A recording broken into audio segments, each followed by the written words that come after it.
Welcome to the Pencil Bob channel. I hope you enjoy my stories.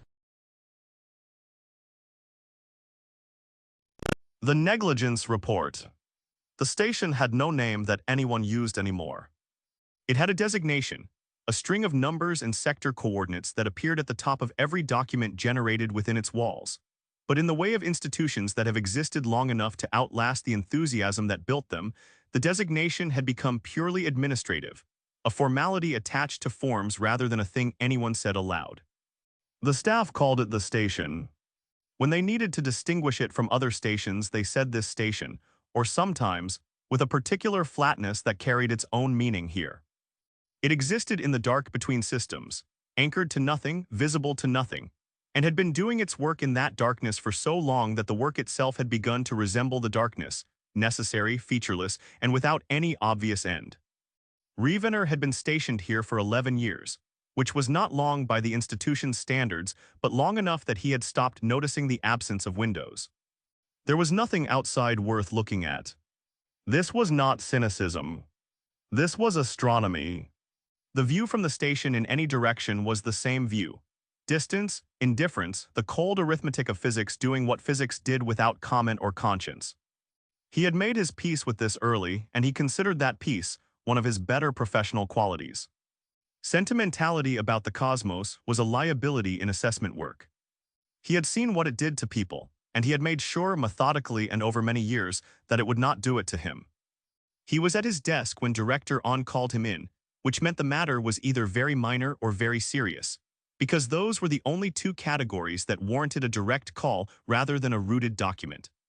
On's office was at the end of a corridor that was slightly better lit than the rest of the station, a distinction so subtle it was almost certainly unintentional, but that everyone on staff had noticed and nobody had ever mentioned.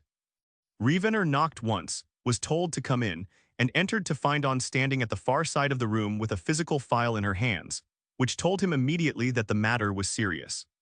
Physical files meant the record was being controlled. Controlled records meant the outcome had implications that extended beyond the immediate case. "Sit down, Rievenor," On said, and he did, and she remained standing, which she did when she was working something out while she talked rather than presenting a conclusion she had already reached. "You're familiar with the Earth Project," she said. "Broadly. Class 4 Long-Term Monitoring Sol System. I've seen references in the assessment queue." "It's been in the assessment queue for longer than you've been with this institution," On said, and she said it without particular emphasis, just as a fact that happened to be slightly staggering if you let yourself think about it, which her tone suggested you should not. 3,000 years of active monitoring. The species has been at or near assessment threshold 4 separate times. 4 times we positioned for determination, and 4 times the evaluation had to be extended because the predictive models broke down. What kind of breakdowns? The kind where the species does something the models assign a probability of less than 3% and then does it again a generation later. She set the file on the desk between them but did not open it yet. Early evaluations favored quarantine. The violence indices were extraordinary. Tribal, systematic, and inventive in ways that genuinely concerned the assessment teams. There were 2 serious termination discussions in the 1400s. The arguments were not unreasonable. Rievenor said nothing. He knew the history of termination discussions. He knew how they were documented and how carefully the language was chosen, and how, when you read those documents 2 or 3 centuries later, the clinical precision of the language did nothing to obscure what had actually been under discussion, which was the erasure of everything a civilization had ever been or made or attempted. He had read enough of those documents to have developed a private policy of not reading them late in the day.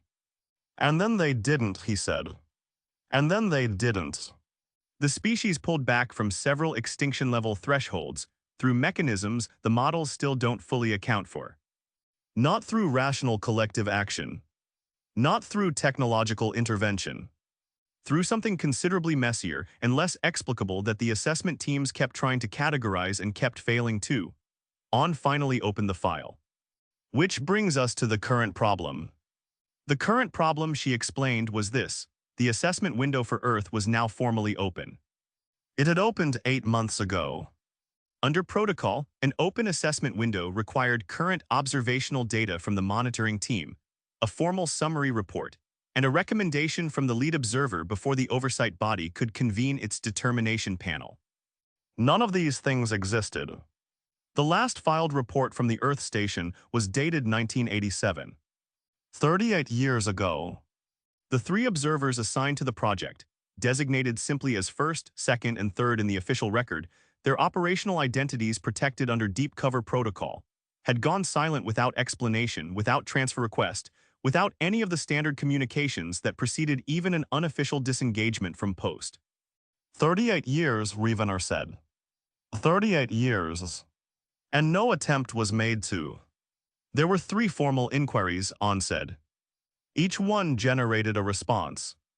Brief, technically compliant, indicating that the study was ongoing and that a comprehensive report was being prepared. The responses were spaced far enough apart that each one reset the internal clock on the negligence review. She paused. Someone on that team understands institutional procedure very well. Rievenor looked at the files. He did not touch it yet. What does the oversight body know? The oversight body knows the assessment window is open and that we have a data gap. They do not yet know the size of the gap. When they find out, and they will find out, the pressure to convene on incomplete data will be significant. There are members of the determination panel who have been waiting for this assessment for a very long time and who arrived at their conclusions some years before the window opened. She looked at him steadily. You understand what I'm telling you. He understood. There were members of the determination panel who favored quarantine as a default position for Class 4 civilizations that had demonstrated repeated violence indices above a certain threshold. There were members who believed that a species which had come as close as humanity had to self-annihilation on multiple occasions, represented an inherent risk to any broader civilizational contact. These were not unreasonable positions technically. They were defensible within the existing framework. And if the determination panel convened without adequate current data, the framework was all they would have to work with, and the framework, applied cleanly to the existing record, did not produce a comfortable result for 8 billion people who had no idea any of this was happening. How long do I have before the panel convenes? Rievenor asked. That depends on how quickly the data gap becomes visible at the oversight level. My best estimate is 4 months. Possibly 5. And my window on the ground. 30 days. It's the maximum the cover protocols allow for a retrieval operation without triggering a secondary review. She pushed the file toward him. Bring me the observers and whatever data they have. I need a report I can put in front of the panel. Something that gives the moderates enough to work with. Rievenor picked up the file. It was heavier than he expected, which meant it contained physical document reproductions rather than just summary sheets. Someone had gone back through the archive. And if the observers are uncooperative? On was quiet for a moment in the way she was quiet when she was being precise rather than evasive. They are still legally bound by their operational mandate. You have full retrieval authority. Use your judgment about how much of that authority the situation actually requires. She moved toward the door in a way that indicated the meeting was ending. Read the filed reports tonight, Rievenor. All of them. Don't skim. He read them in his quarters with the corridor sealed, and a drink he didn't particularly want sitting untouched on the table beside him. And On had been right to tell him not to skim because the thing that happened in those reports happened gradually enough that skimming would have missed it entirely. The early documents were exactly what assessment reports were supposed to be. Clean, structured, numbered, and cross-referenced, written in the institutional language that the oversight body had been refining for 3 millennia to be as precise and as bloodless as possible. Species designation, atmospheric index, biological survey, technological development rating on a standardized scale that ran from pre-ignition through to what the scale simply called threshold, beyond which the rating system became a different conversation entirely. The observers in those early centuries wrote the way the institution trained its people to write, which was to say they wrote as though the thing they were observing was a system rather than a civilization, a collection of variables rather than a world full of people who got up in the morning and tried to get through the day. What the early reports said about humanity stripped to its essentials was not encouraging. The violence was the first thing the observers documented, and it remained prominent throughout the early centuries of the record. Not just the frequency of it, but the character of it, the way humans organized violence into institutions, gave it flags and music and elaborate moral justifications. The way they seemed capable of genuinely believing that the people they were killing deserved to be killed, and then, sometimes within a single generation, genuinely believing the opposite. The observers noted this pattern with the careful neutrality of people trained to note patterns carefully and neutrally, but Rievenor, reading it now, could feel something underneath the neutrality. A kind of unease that the language was working to contain. The first crack in the language appeared, as On had indicated, somewhere around the late 19th century. It was small enough that it could have been edited out, and Rievenor wondered, not for the first time, whether the observers had left it in deliberately. The report was otherwise standard: technological index update, population figures, conflict summary covering the previous 50 years, which in that particular 50 years was a summary that required considerable space. And then, at the end of a section on cultural development, almost as a footnote appended after the formal summary had already been closed, one of the observers had written the following: "A musical form has developed in the southern regions of the North American continent, emerging from the convergence of several displaced cultural traditions. It serves no discernible evolutionary function. Its structural logic is internally consistent, but resists the kind of codification that the institution's cultural analysis framework is designed to process. It is spreading with a velocity that the framework associates with survival behaviors. It does not appear to be a survival behavior. I am uncertain what category to assign it, and have left it unclassified pending further observation." Rievenor read this 3 times. Then he turned the page. The reports from the early 20th century were more troubled. The language held mostly, but it was holding the way a container holds liquid under pressure, technically intact, but communicating something about the force it was working against. The observers documented 2 world wars with the thoroughness the institution required, and with a thoroughness that felt, to Rievenor reading it now, like something other than professional diligence. They documented the industrial organization of mass death with precise and detailed language, and then, within the same reports, documented the simultaneous production of art and music and literature, of a kind that the assessment framework had no adequate response to. The framework could account for cultural production as a stabilizing social mechanism.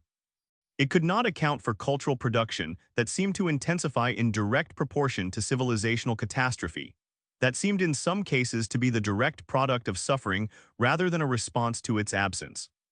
By 1950, the reports had begun to ask questions. Not in the formal sense the structure still held, the sections were still numbered, the data was still there. But between the data, in the connective tissue of the analysis, the observers had begun articulating problems they could not solve. Why did humans construct meaning systems, religious, philosophical, artistic, communal, with such compulsive thoroughness? And why did those systems persist even after the humans themselves had demonstrated empirically that the systems were constructed rather than discovered? Why did they keep building them when they knew or could know that they were the builders? What was the function of that particular kind of knowledge?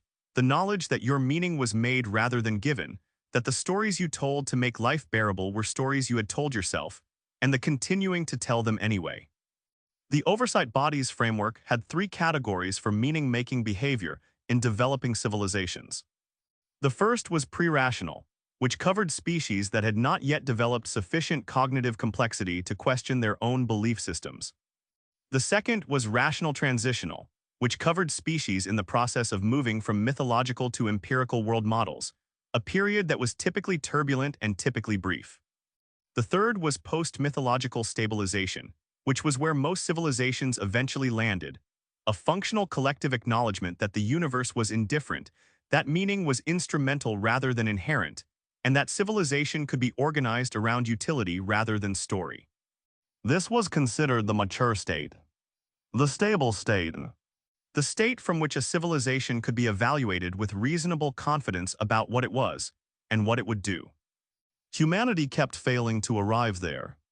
They would develop the rational transitional framework and then not transition. Or they would appear to transition, and then rebuild the thing they had just dismantled in a slightly different shape. Or they would hold both frameworks simultaneously in a way that should have produced civilizational paralysis, and instead seemed to produce something that functioned imperfectly and chaotically as a kind of engine. The observers documented this across centuries with increasing frustration that the language increasingly failed to conceal. And Rievenor, reading it now in the bad light of his quarters with the untouched drink going warm beside him, felt the frustration not as a professional failing on the part of the observers, but as evidence of something real. You could not be a rigorous observer and watch this particular species for long enough without the rigor eventually producing a question the institution had not given you tools to answer. The final filed report was a single page. Dated March 1987, no specific day. No section headers. No data tables. No cross-references. Just a paragraph written in plain language that had abandoned any pretense of institutional style, as though the observer who wrote it had decided that the form had been a kind of lie and they were done with it. We have reached a conclusion. We are aware that filing the conclusion in any form will trigger an immediate assessment review that will almost certainly result in project termination, and our retrieval before the conclusion can be adequately substantiated. We have discussed this at considerable length, and we have decided that the conclusion is too significant to risk in the current institutional climate, and too fragile to survive being processed through a framework that is not equipped to receive it. We are aware of how this will appear. We have decided that how it appears is less important than what it is. The study continues. We will not be filing further reports until we are confident the conclusion can survive contact with the people it needs to reach. Rievenor sat with that for a long time. Outside his quarters, or rather outside the station in all directions, the dark was doing what it always did, which was nothing, which was everything. He thought about the determination panel and the members who had already made up their minds. He thought about what the framework produced when you applied it cleanly to the historical record and removed from the equation the 38 years of silence, and whatever it was that silence contained. He thought about 8 billion people who were at this moment asleep or awake, working or idle, in love or in grief, or in the ordinary middle ground between those states where most of life actually happened, and who had no knowledge of this station or this file or the conversation that was coming. He closed the file and sat in the quiet for a while longer. Then he began preparing for transit. He found Dawn in the corridor outside the document room the following morning, early enough that the station's lighting cycle had not yet shifted to full operational. She was carrying a second file, thinner than the first, and she held it out to him without preamble. "Personnel records for the 3 observers," she said. "You'll want them." He took the file. "I've been thinking about the final report," he said. "I expected you would be." "They're not negligent," he said. "Whatever they are, they're not negligent. Negligent people don't write like that." Anne looked at him with an expression he had learned over 11 years to read as agreement that she was not going to voice. "Bring them back, Rievenors. And bring me something I can use." She paused at the corridor junction. The humans have a word for what happens to observers in the field who lose their professional distance. "I looked it up once. They call it going native." She considered this. "I always thought it was a phrase that revealed more about the people using it than about the people it described."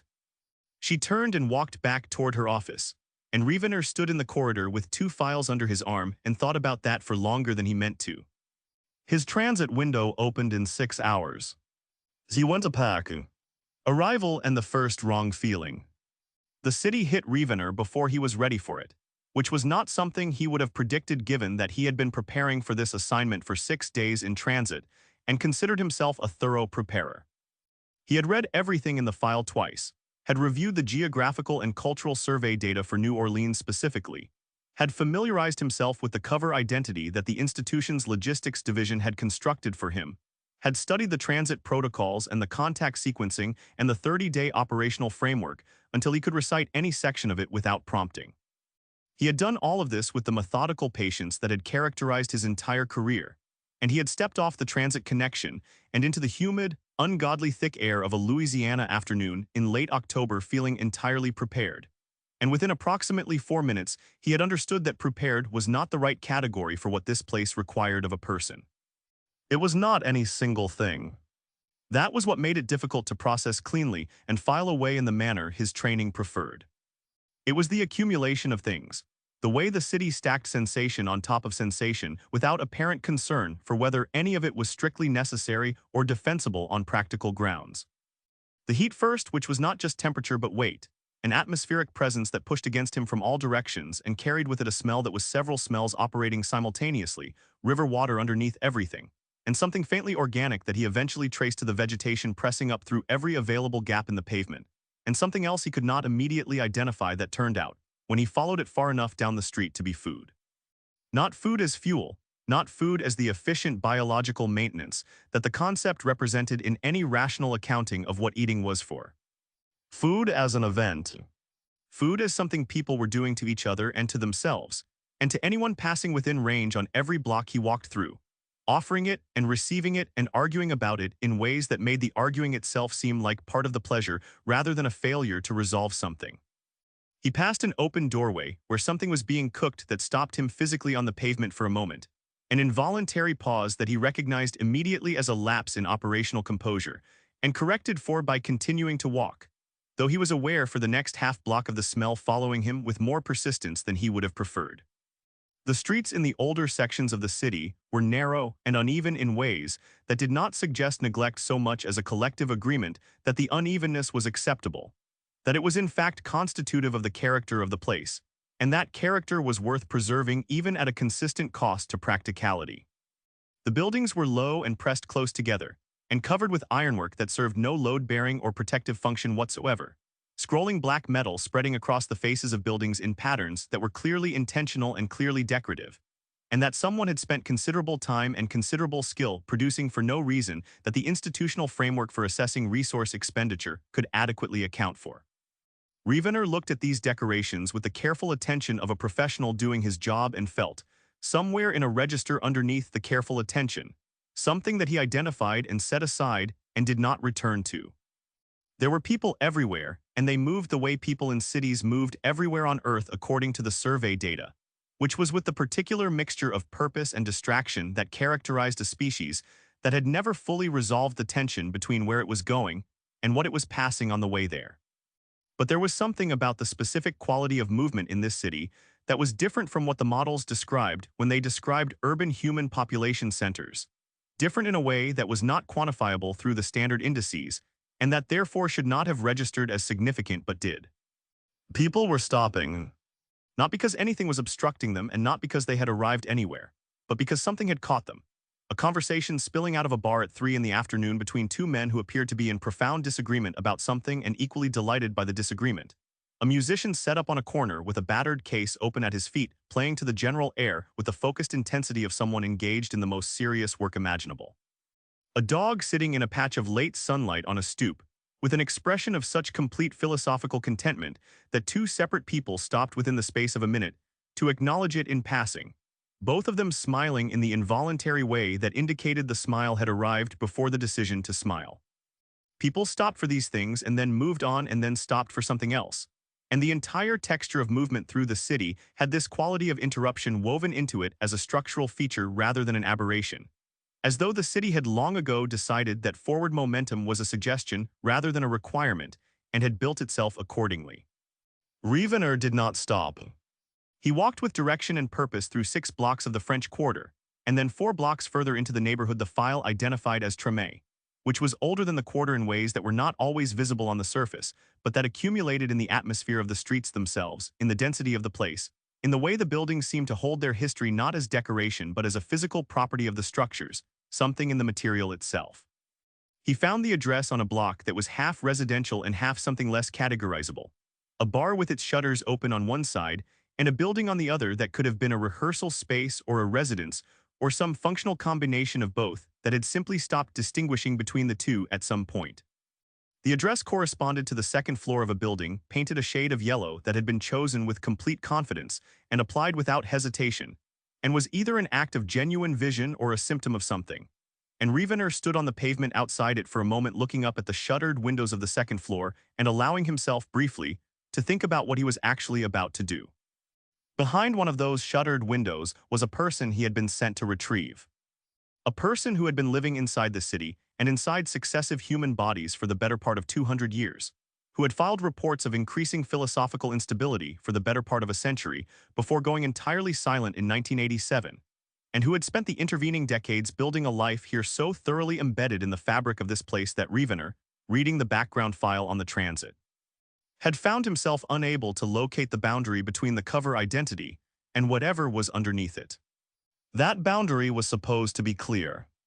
It was one of the foundational requirements of deep cover observation work, the thing that distinguished a functioning field operative from a contamination case. The boundary had not looked clear in the files. It had not looked like it existed at all anymore, and Rievenor was not certain whether that was the problem he had been sent to address or something considerably larger than that. He knocked on the door at street level. Nothing happened for long enough that he was beginning to review his secondary contact protocol when he heard footsteps on interior stairs. Unhurried footsteps that communicated with complete clarity that the person descending had settled on their own timeline for this particular moment, and were entirely at peace with that decision, and were not going to be rushed by anything as trivial as someone waiting on the other side of a door. The door opened. The man who opened it was somewhere in the apparent mid-50s, with a face that had the quality of faces that have spent a long time paying attention to things, not worn, not tired, but inhabited in a way that faces get when they have been used for genuine expression over a sustained period rather than held in professional reserve. He was dark-eyed and unhurried in his physicality, wearing a shirt that had been washed many times and trousers that suggested he had reached for the nearest available option that morning and found it sufficient. And he was holding a coffee cup in his left hand with the ease of a man who had developed a long and serious relationship with the substance and no longer needed to think about the cup at all. It was simply part of the hand. He looked at Rievenor standing on his doorstep and did not appear surprised exactly, but there was something in the quality of his looking that suggested he was taking a reading, assessing something specific that he had been expecting to need to assess. "You're earlier than I expected," Cutter said. His voice had taken on something from the city, a cadence that moved at its own pace and had a slight musicality to its rhythms that was not affectation but absorption, the voice of someone who had been listening to the way people talked in this particular place for long enough that it had gotten into him. "I thought they'd wait at least another year. The institution has historically not been what anyone would describe as impulsive about anything." "The assessment window opened 8 months ago," Rievenor said. "The determination panel is in preparation. I need current observational data, and I need all 3 of you ready to travel within 30 days. He said this with the directness of someone delivering information that is not a negotiation and does not require softening, because he had found over his career that clarity at the outset saved considerable time compared to building toward it. Cutter looked at him for a moment and then looked past him at the street, and Rievenor followed the line of his attention to a woman walking past on the far pavement with a child on her hip and a bag over her opposite shoulder, and the expression of someone who had started the day already running behind and had made her peace with that, and was moving through it anyway with a kind of compressed, purposeful grace. Something moved across Cutter's face while he watched her, something that was not dramatic and was not performed, and was therefore more interesting than either of those things would have been. Then he stepped back from the door and held it open with the arm that wasn't holding the coffee. "Come up," he said. "I made coffee an hour ago, it's still good. You look like 6 days in transit, which is what you are." The apartment on the second floor was large by the standards of the building and not large by any other standard, and it had the accumulated texture of a space that had been lived in with genuine commitment over a long period, rather than simply occupied. Books were everywhere in the way books are everywhere when someone has stopped organizing them and started simply acquiring them, stacked on horizontal surfaces and shelved without strong conviction about order, and in several places left open face down on chairs or tables at the page where their reader had been interrupted days or possibly weeks ago, and had every intention of returning to. There was a piano against the wall that faced the street, an upright instrument that had been played so consistently over such a long period that it had developed the quality of a thing that belongs to a room the way structural elements belong to a room, not furniture but fact. Beside the piano, a low table held manuscript paper covered in notation, a quantity of work that represented weeks of sustained effort, and Rievenor looked at it for a moment before deciding it was not his business and looking away. The walls held photographs and a few drawings and what appeared to be a hand-drawn map of the city at some earlier point in its history, the streets slightly different, the neighborhoods labeled in a hand that was clearly Cutter's. The whole space smelled of coffee and old paper, and the particular smell that rooms develop when music has been made in them for a long time. Something in the air itself that was different from rooms where music had never happened. Cutter poured a second cup without asking and set it on the low table between the two chairs that faced each other across the center of the room, and sat down in the chair that was clearly his chair, that had the particular quality of furniture that has been chosen by a specific body over a long period of time, and looked at Rievenor with an expression that was attentive and unhurried and not remotely apologetic, and did not appear to be building toward apology at any point in the foreseeable future. 30 days, Cutter said, not as a question. 30 days, Rievenor said. I've read all the filed reports. Every one of them, including the final one from 1987. Cutter nodded slowly. What did you make of them? Professionally, they represent a documented and escalating departure from operational protocol beginning in the late 19th century and culminating in a unilateral decision to withhold critical assessment data from an oversight body that is now preparing to make a civilizational determination without adequate information. Rievenor picked up the coffee and drank some of it, and it was considerably better than it had any particular reason to be at this hour in this apartment, which he noted without remarking on. That's the institutional reading. I want to hear how you would read them. Cutter was quiet for a moment in the manner of someone who has thought about a specific subject from every available angle over a very long period, and has to decide not what to say but where to begin saying it. The institution's reading assumes that what happened to the three of us was erosion, he said. Professional distance wearing down through prolonged exposure until the observer can no longer distinguish between their own responses and the responses appropriate to the subject being observed. Going native. As though we caught something from them. As though 200 years of close observation produces a kind of infection that the institution needs to quarantine along with the observers who contracted it. And you'd frame it differently. I'd frame it as the observation working correctly, Cutter said.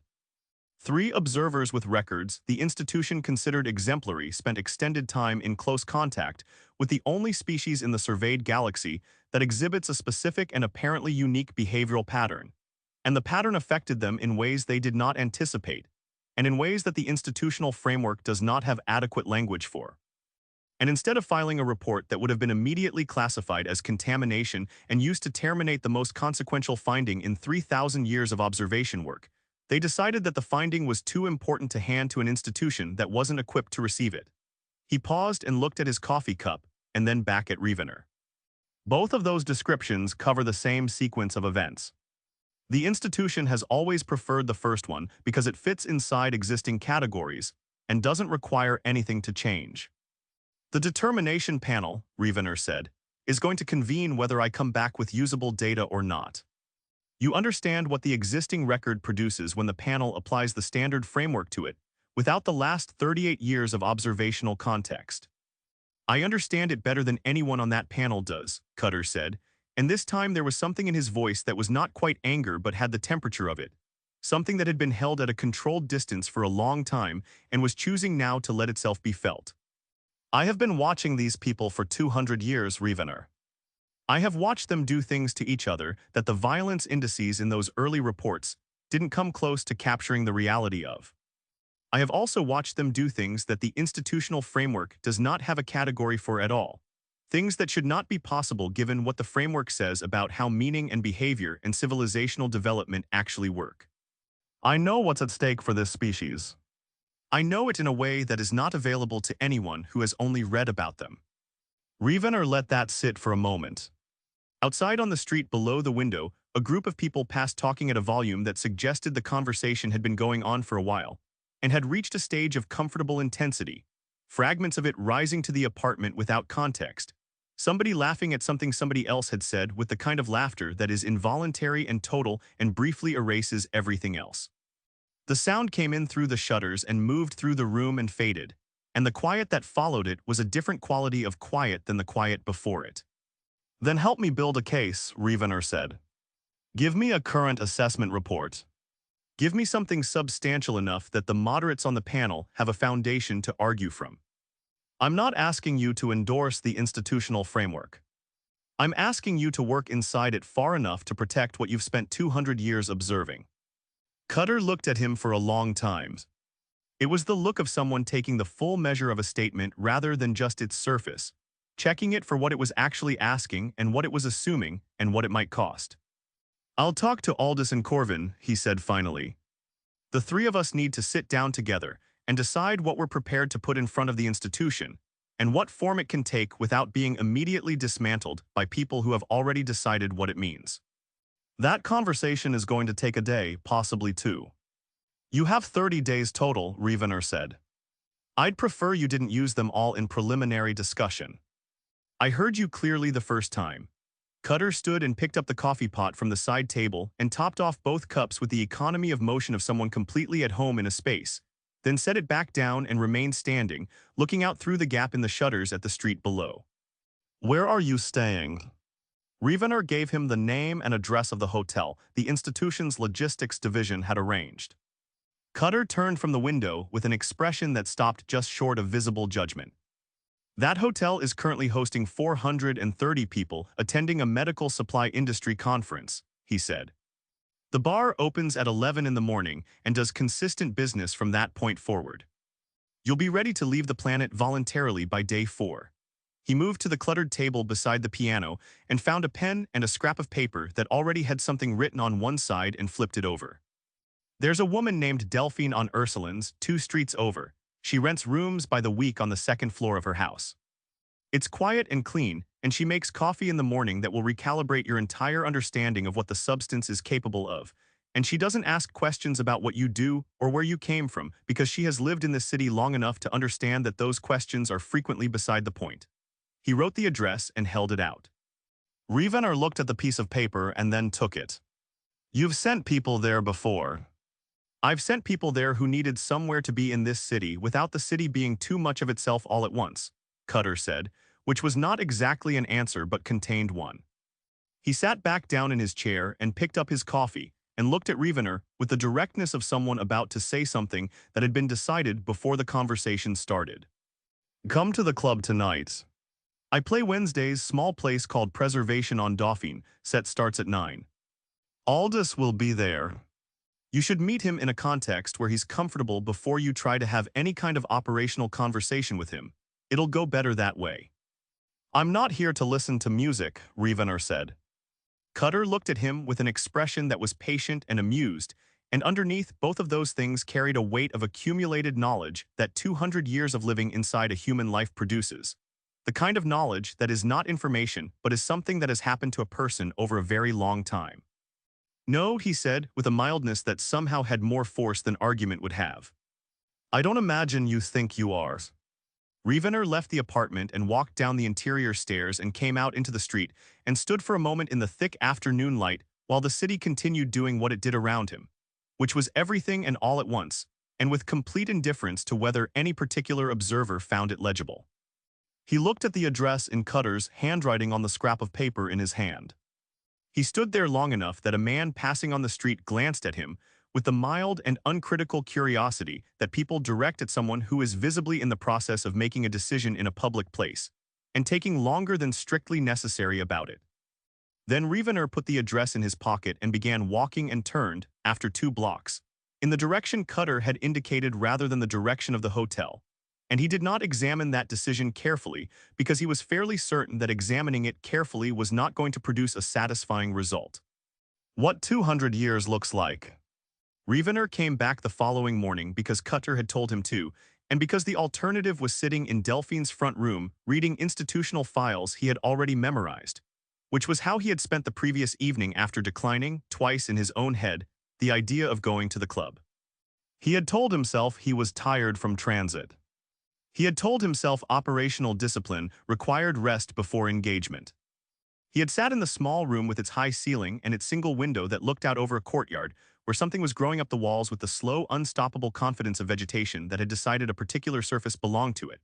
And he had listened to the city doing its nighttime version of itself outside, and had not slept particularly well, and had been grateful at 6 in the morning when Delphine knocked once on the door, and said simply that coffee was ready downstairs, in the tone of someone for whom this was a sufficient and complete communication.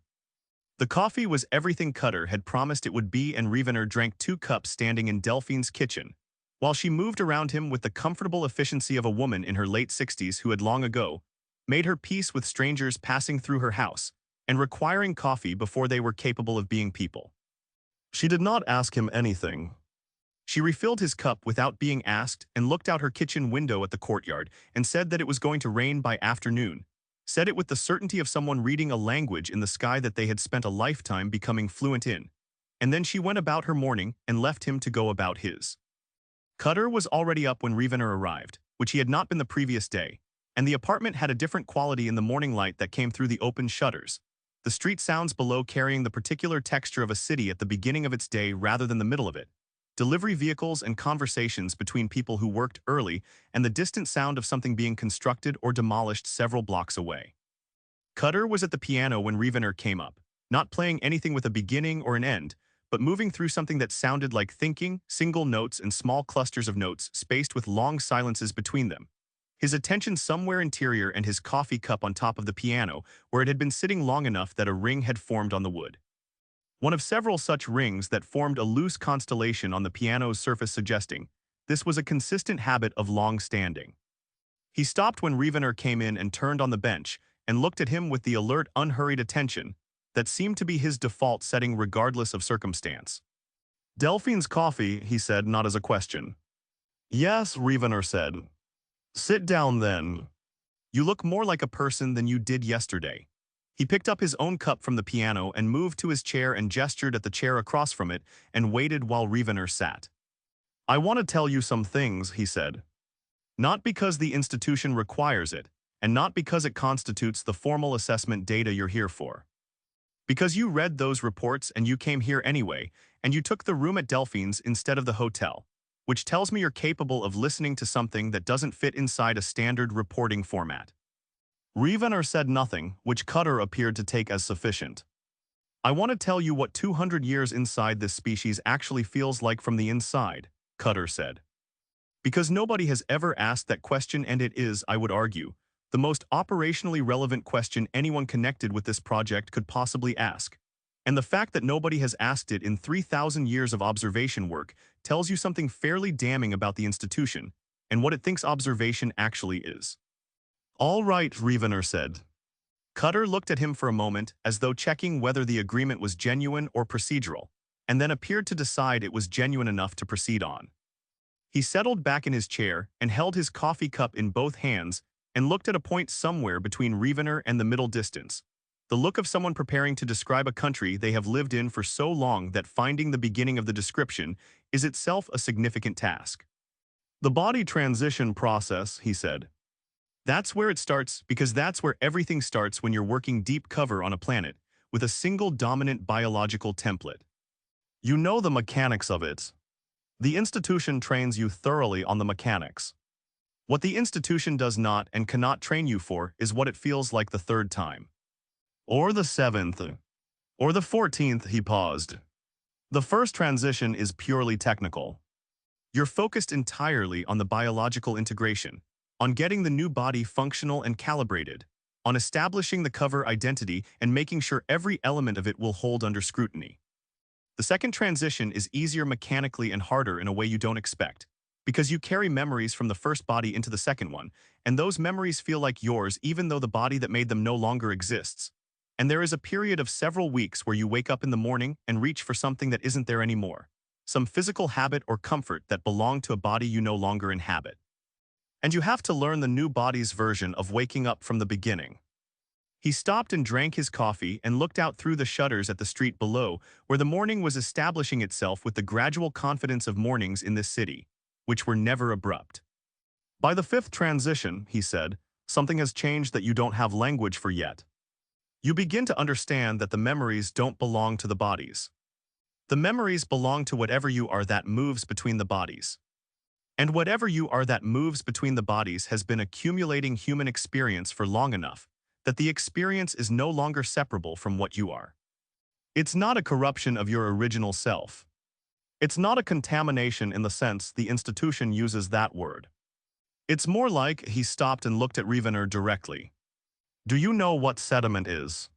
"Geologically?" "Yes," Rievenor said. "It's like sediment. Each life lays something down. Each body, each identity, each set of relationships and losses and ordinary days that accumulate into something that felt like a life while it was happening. Each one of those lays a layer down on whatever you are underneath. And after enough layers, you are no longer the thing that was there before the first layer. You are the accumulated thing. You are the sediment and the rock it became. Rievenor considered this. The institution would argue that's precisely the problem. The institution would be wrong, Cutter said without heat as a simple statement of fact. The institution would be wrong because it assumes the original state was the correct state, and the accumulated state is a deviation from it.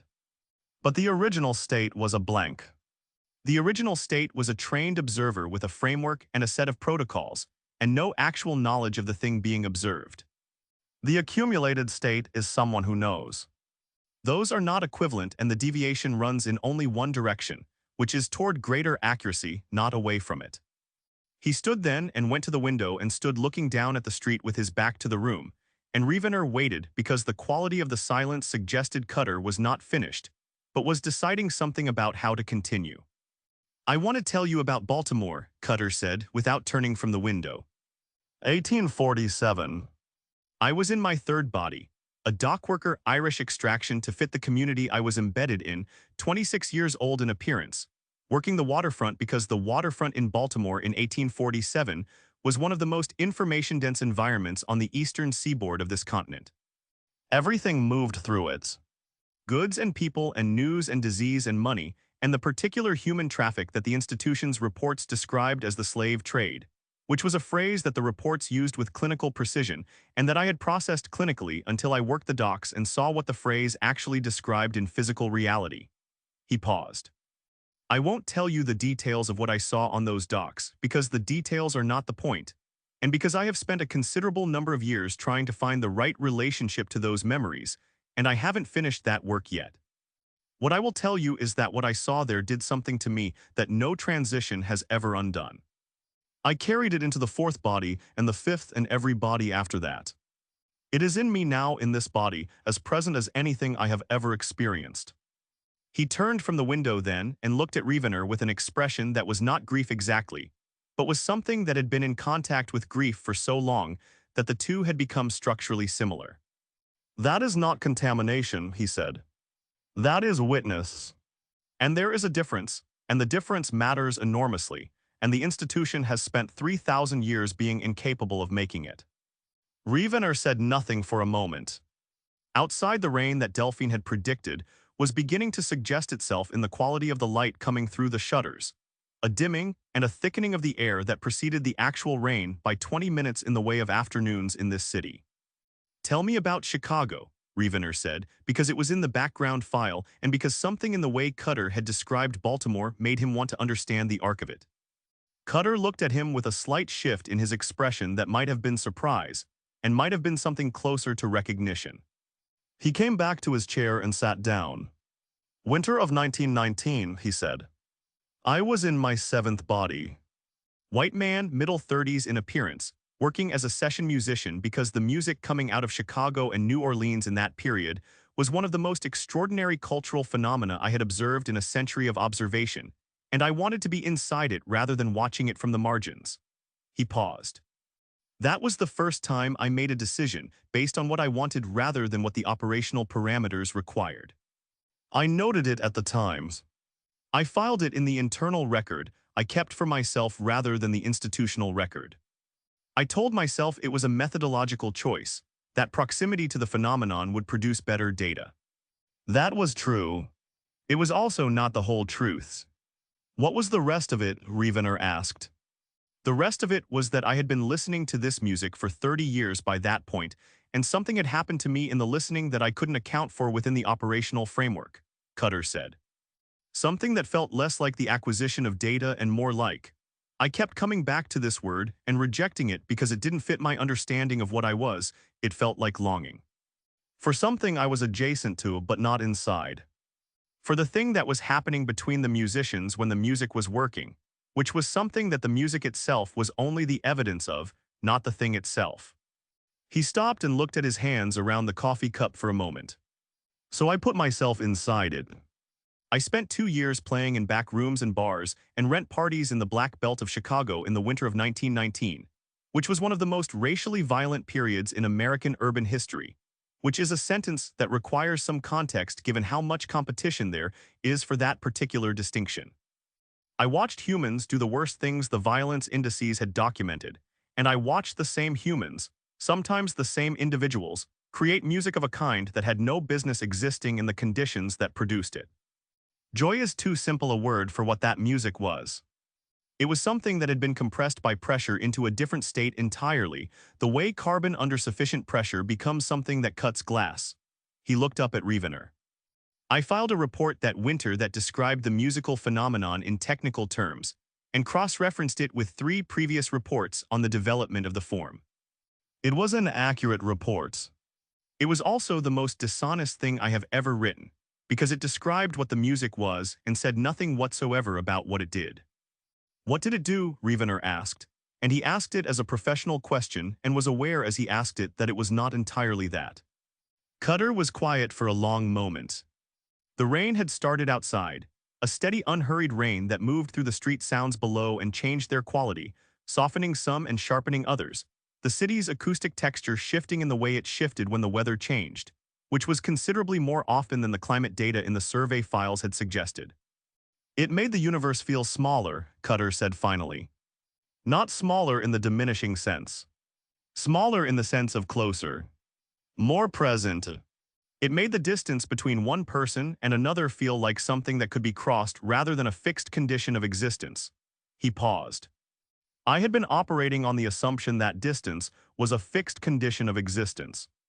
It was one of the foundational premises of the institutional framework, and I had internalized it so completely that I had stopped recognizing it as a premise and had started experiencing it as a fact. The music in Chicago in the winter of 1919 made me recognize it as a premise again. That was the beginning of the problem from the institution's point of view. Or the beginning of the inquiry from mine's. Rievenor sat with that for a moment. He was aware that he had come here this morning with specific operational objectives, and that the conversation had moved somewhere that those objectives did not map onto cleanly. And he was aware that the correct professional response to this awareness was to redirect the conversation toward the objectives. And he was aware that he was not doing that. And he was examining the gap between those two things with the careful attention of someone who suspects the gap is itself important data. I need to deliver the formal retrieval order, he said. To all 3 of you together. That needs to happen today. I know, Cutter said. I can arrange to meet with Corvin and Aldous this afternoon if you can facilitate the contact. I can, Cutter said. Corvin will come. Aldous will come if I ask him, though his relationship to formal institutional procedure at this point is he appeared to search for the right characterization. Philosophical, he said. His relationship to formal institutional procedure is philosophical. This afternoon then, Rievenor said. Cutter nodded and reached for the phone on the side table, an old landline telephone of the kind that had largely been replaced on this planet by smaller devices, but that suited the apartment and suited Cutter in the way that certain objects suit certain people, when both the object and the person have been around long enough to have developed compatible relationships with time. He dialed from memory and waited, and then spoke in a low voice to someone on the other end briefly and hung up and looked at Rievenor. 4 o'clock, he said. Here. Good, Rievenor said.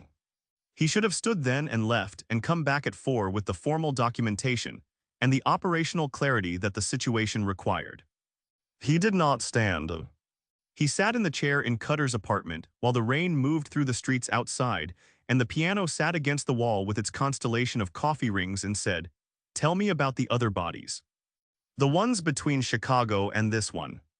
Cutter looked at him for a moment with an expression that was not quite a smile, but had the warmth of one somewhere in its architecture. Then he settled back in his chair and began to talk, and the rain came down outside, and Rievenor listened with an attention that had stopped being entirely professional somewhere in the previous hour, and that he had decided, quietly and without making a formal internal note of it, to stop pretending was otherwise. There had been 11 bodies in total across 200 years, Cutter told him, and each one had been chosen with operational logic that had gradually become inseparable from personal preference in ways he had stopped trying to disentangle. a merchant seaman in the 1860s, working the Atlantic routes, because the routes connected the observation points he needed, and because the sea in that period was one of the last environments on Earth where a man could exist without the kind of documentary identity that was becoming increasingly difficult to fabricate as the century progressed. A schoolteacher in New Orleans in the 1880s, his first time in the city, because the city was doing something culturally that the reports kept failing to capture, and he wanted to understand why the reports kept failing. A journalist in New York in the first decade of the 20th century, because the cities were changing with a speed that the 50-year reporting cycle was structurally incapable of tracking, and the journalism put him at the center of the change rather than observing it from a surveyor's distance. Each transition had cost something, he said. Not in any mystical sense. In the practical sense that each body and each identity represented a set of relationships and a location in the world that ceased to exist when the body was relinquished. And the people who had known that body and that identity experienced a death whether they knew the technical reality of it or not. And Cutter carried the knowledge of those experienced deaths the way he carried everything else, as sediment, as accumulated weight that was also accumulated substance. Does it get easier? Rievenor asked. The transitions. The mechanics get easier, Cutter said. The rest of it gets harder because there's more of it. More people, more relationships, more mornings in particular rooms that you wake up already knowing you won't always be in. He paused. There was a woman in the New Orleans of the 1890s, the schoolteacher period. Her name was Celestine, and she was a piano teacher, and she knew more about music than anyone I had encountered in 40 years of observation. And she was one of the funniest people I have ever met in any body in any decade of this work. And I sat with her on her porch on Sunday afternoons for 3 years, and she talked and I listened, and I have never fully resolved what it cost to leave that. I have never tried to resolve it by telling myself it was operational necessity and therefore acceptable. It was operational necessity and it was a loss, and both of those things are true simultaneously, and that is, he stopped. That is something humans understand better than any other species in the surveyed galaxy, he said. The holding of two true things that contradict each other. They do it constantly. They do it so naturally they don't even recognize it as a cognitive achievement. It is, I would argue, the central cognitive achievement of the species, and the institution has never once put it in a report. Rievenor thought about that for a long time, long enough that the rain outside had shifted from steady to intermittent and back to steady again. You said the institution would classify what you found as contamination and shut the study down, he said. But you stayed. All three of you stayed and kept working. Which means you believe the finding is real and significant enough to be worth the professional and personal cost of what you've done. Yes, Cutter said simply. Then make me understand it, Rievenor said. Not the institutional version of it. Not the version that fits inside a reporting format. The actual thing. What did you find? Cutter looked at him with an expression that had arrived at something, that had been waiting for something and found it in that question. Come to the club tonight, he said. I know you said you're not here for the music. Come anyway. Because what I found is not something I can tell you in this room in language the institution trained both of us to use. It's something you have to be in the presence of. He held Rievenor's gaze steadily. That's not mysticism. That's methodology. The phenomenon requires direct observation. You of all people should understand that. Rievenor looked at him for a long moment, and then looked away at the rain light coming through the shutters and the piano against the wall and the manuscript paper covered in a week's worth of work, and the book stacked with comfortable disorder on every available surface, the apartment of a person who had been somewhere long enough to fill it with the evidence of themselves. What time does the set start? He said. 9 o'clock, Cutter said. I'll leave your name at the door, though the door is really just Marceline, who has been taking the cover charge since 1987 and doesn't require much formality. Rievenor nodded and stood and straightened his jacket with the small reflexive gesture of someone reassembling their professional bearing after having let it rest for a while. 4 o'clock, he said. With the others. 4 o'clock, Cutter confirmed. Rievenor walked to the door of the apartment and then stopped and turned back because there was a question he had been carrying since he read the final report and that the morning's conversation had not answered, and that he suspected was not answerable in any simple way, but that he wanted to ask anyway. The 1987 report, he said. The final ones. Who wrote it? Cutter looked at him steadily. I did, he said. Aldous wrote the conclusion we couldn't file. I wrote the letter that explained why we couldn't file it. There's a difference between those two documents that I think you already understand. What conclusion? Rievenor said. Specifically, tonight, Cutter said. Come tonight and I'll begin to show you why the answer to that question can't be given in this room, and why the fact that it can't be given in this room is itself the most important part of the answer. Rievenor looked at him for a moment longer and then turned and went down the stairs and out into the wet street where the rain was coming down with the steady, unhurried commitment of rain in the city, which did not apologize for itself and did not rush and soaked through his jacket before he had walked half a block. And he walked through it back toward Delphine's house thinking about sediment, and about a piano teacher named Celestine on a porch in the 1890s, and about the distance between one person and another, and whether it was a fixed condition of existence or a premise that certain kinds of music could temporarily and devastatingly disprove. And by the time he reached Delphine's door, he was thoroughly wet and no clearer on any of it, and he stood on the step for a moment before going inside, looking back at the street in the rain before going in. The family. The Garden District was a different city than the one Rievenor had been moving through for the past 2 days, different in the way that districts within human cities were often different from each other, which was not just architecturally but atmospherically, as though the accumulated weight of a particular kind of life lived in a particular kind of proximity to money and space had gotten into the air itself and changed its quality. The streets were wider here and quieter, and lined with trees that had been growing long enough to form canopies over the pavement that filtered the afternoon light into something green and muted and cathedral-like in a way that was probably not intentional and was nonetheless the effect. The houses sat back from the street behind iron fences and deep gardens that were either meticulously maintained or allowed to grow with a kind of supervised wildness that suggested the wildness was a choice made by people who could afford to make it. And either way, the result was a density of vegetation that made the neighborhood feel enclosed and private in a manner that the French Quarter, for all its shuttered windows and interior courtyards, never quite achieved. Cutter had given him the address at 4 o'clock the previous afternoon, along with a warning that he had delivered with the specificity of someone who had personal knowledge of the situation rather than general advice to offer. He had said that Corvin was not going to be glad to see him, not because she was hostile, but because the life she was currently living was constructed with a precision and a care that his presence represented a direct threat to, and that she was intelligent enough to understand that threat completely and to feel it in a way that was not abstract. He had said to go in the morning when the family would mostly be out and she would have the house to herself, or as close to herself as she ever had it anymore. He had said to be patient with her in a way that suggested patience with Corvin required a specific kind of effort that he had developed over a long acquaintance. The house was on Prytania Street, a large white Greek Revival structure with a wide front porch and columns that were genuinely structural rather than decorative, and that had been holding up the roof since 1857, according to the property records Rievenor had pulled from the city's administrative database the previous evening.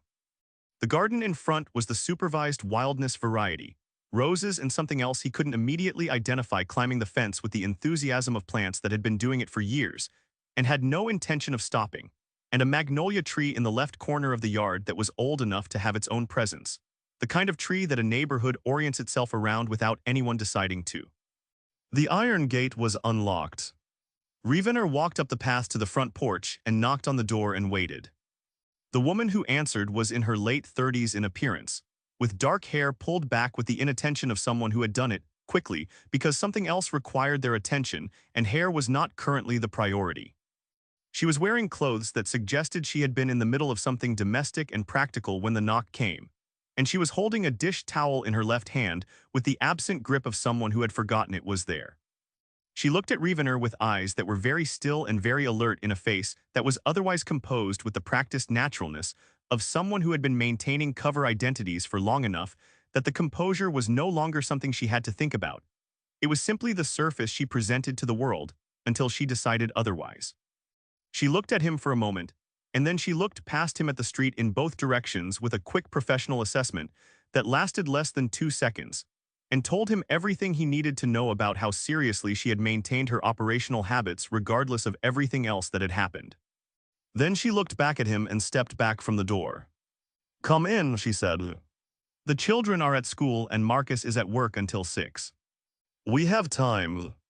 The interior of the house had the quality of a place that was genuinely lived in by people who used it for the full range of what living involved, which was different from houses that were maintained for appearance, and different again from houses that had been allowed to simply accumulate without care.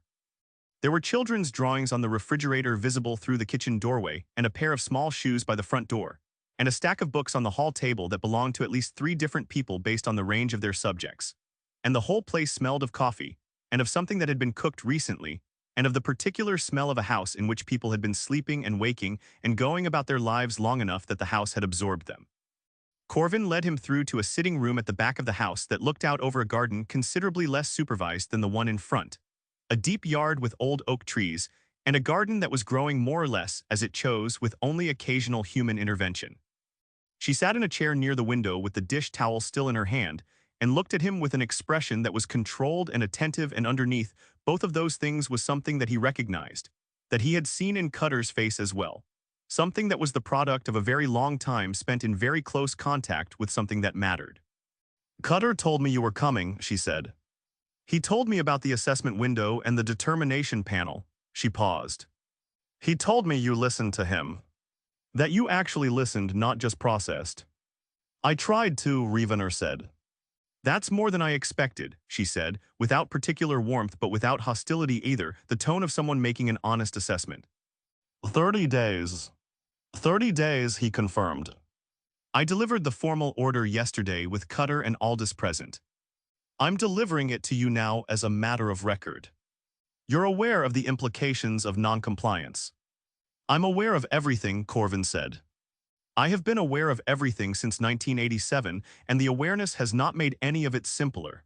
She looked out at the garden for a moment. I need you to understand something before we have whatever conversation you came here to have. I need you to understand what I'm sitting in the middle of, because you're going to ask me to leave it, and I need you to have some genuine comprehension of what that request actually involves. Tell me, Rievenor said. She was quiet for a long moment, the dish towel moving slowly through her hands with the absent rhythmic motion of someone who needs something to do with their hands while their mind is working through something large. The family's name is Beaumont, she said. They have been in this city since 1798. I first encountered them in 1823 when I was in my second body on this planet, a free woman of color working as a seamstress in the Treme, which put me in contact with half the city's social fabric, because that is what seamstresses in that city in that period were. They were the connective tissue of the social world. They went everywhere and saw everything, and people talked in front of them the way people talk in front of anyone they have decided is furniture. She paused. The Beaumonts in 1823 were a family of French Creole merchants with a house on Esplanade and 4 children, and a set of relationships with the city that ran in every direction. I chose them as a study subject because they were representative without being exceptional. That was the criterion. I did not want an exceptional family. I wanted an ordinary one, because ordinary families were what the planet was mostly made of, and the reports kept focusing on the exceptional ones and missing everything that was actually happening. She stopped and looked at her hands, and then looked up at Rievenor with an expression that was deciding something. I'm going to tell you about 3 moments, she said. Not a survey of 12 generations.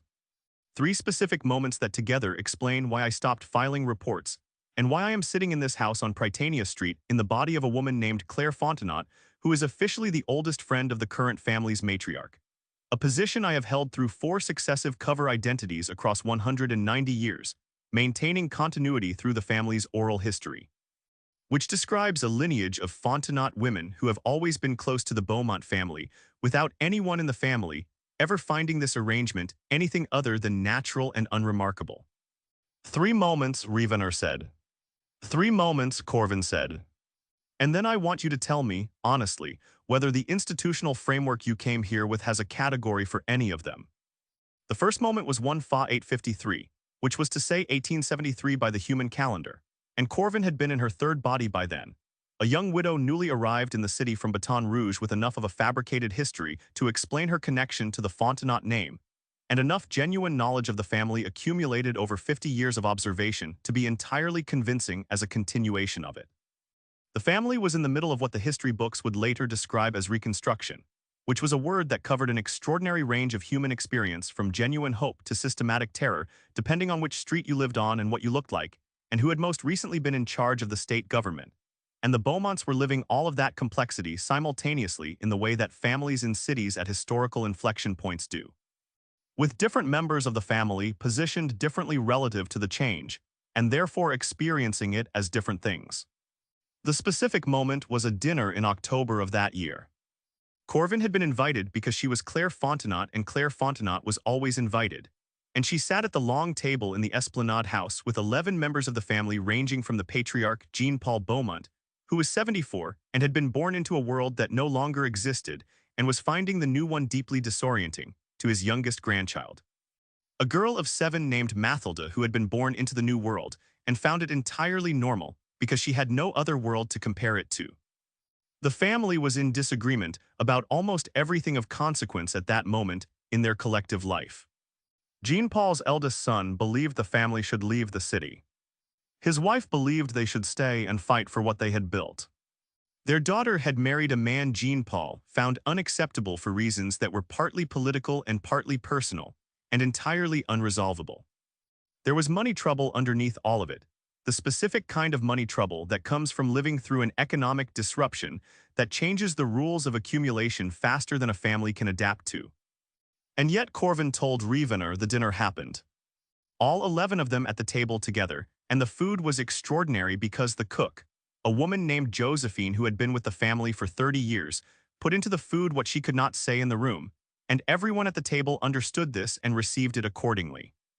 And Jean-Paul, who was 74 and disoriented and frightened in a way that the family politely refused to fully acknowledge, told a story about his own father that he had told at least a dozen times before, and everyone at the table who had heard it before listened to it again with the attention of people hearing it for the first time, and the 7-year-old Mathilda, who was hearing it actually for the first time, laughed at exactly the right moment with the whole-body laugh of a child who has not yet learned to moderate her responses to things that are genuinely funny. And for a moment, the table was unified in that laugh across every disagreement and every fear and every unresolvable tension that had been sitting in the room with them all evening. Corvin had gone home that night and sat in the small room she rented on Barrack Street and written 4 pages in her private record that she never filed, trying to describe what had happened at that table, and had concluded after 4 pages that she did not have adequate language for it and had gone to sleep still trying. The institutional framework, she said to Rievenor, would describe that dinner as a social cohesion mechanism. A ritualized collective behavior that functions to reinforce group identity under conditions of external stress. And that description is accurate. It is also so incomplete as to be functionally false, in the way that describing a cathedral as a building that keeps rain off people is accurate and functionally false. Rievenor said nothing. The garden outside the sitting room window was doing its untended thing in the afternoon light, something moving through the oak leaves that might have been wind or might have been a bird settling, and then changing its mind. The second moment was 1931.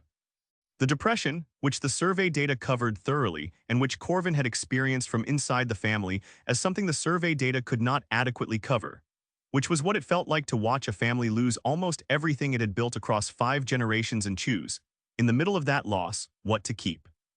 The family had contracted by then to the Prytania Street house, which they had moved to in 1902 and which had been the center of the family's life since, and they had lost the business and most of the money, and one of the sons to the war that had ended 13 years earlier, and another son to something that the family described as an accident, and that Corvin had observed closely enough to know was not an accident.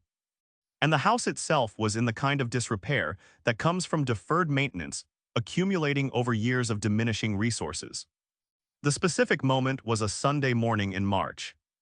Corvin was in her 5th body by then, close enough in appearance to the previous Fontenot women that the family's memory of her was continuous across what they understood as a family lineage, and she was in the kitchen of the Prytania Street house with Rievenor Beaumont, who was the current family matriarch, a woman of 61 who had been managing the contraction of the family's circumstances for 3 years with a practical intelligence and an emotional honesty that Corvin had found, over the years of observing her, to be one of the most remarkable things she had witnessed in a century of observation work.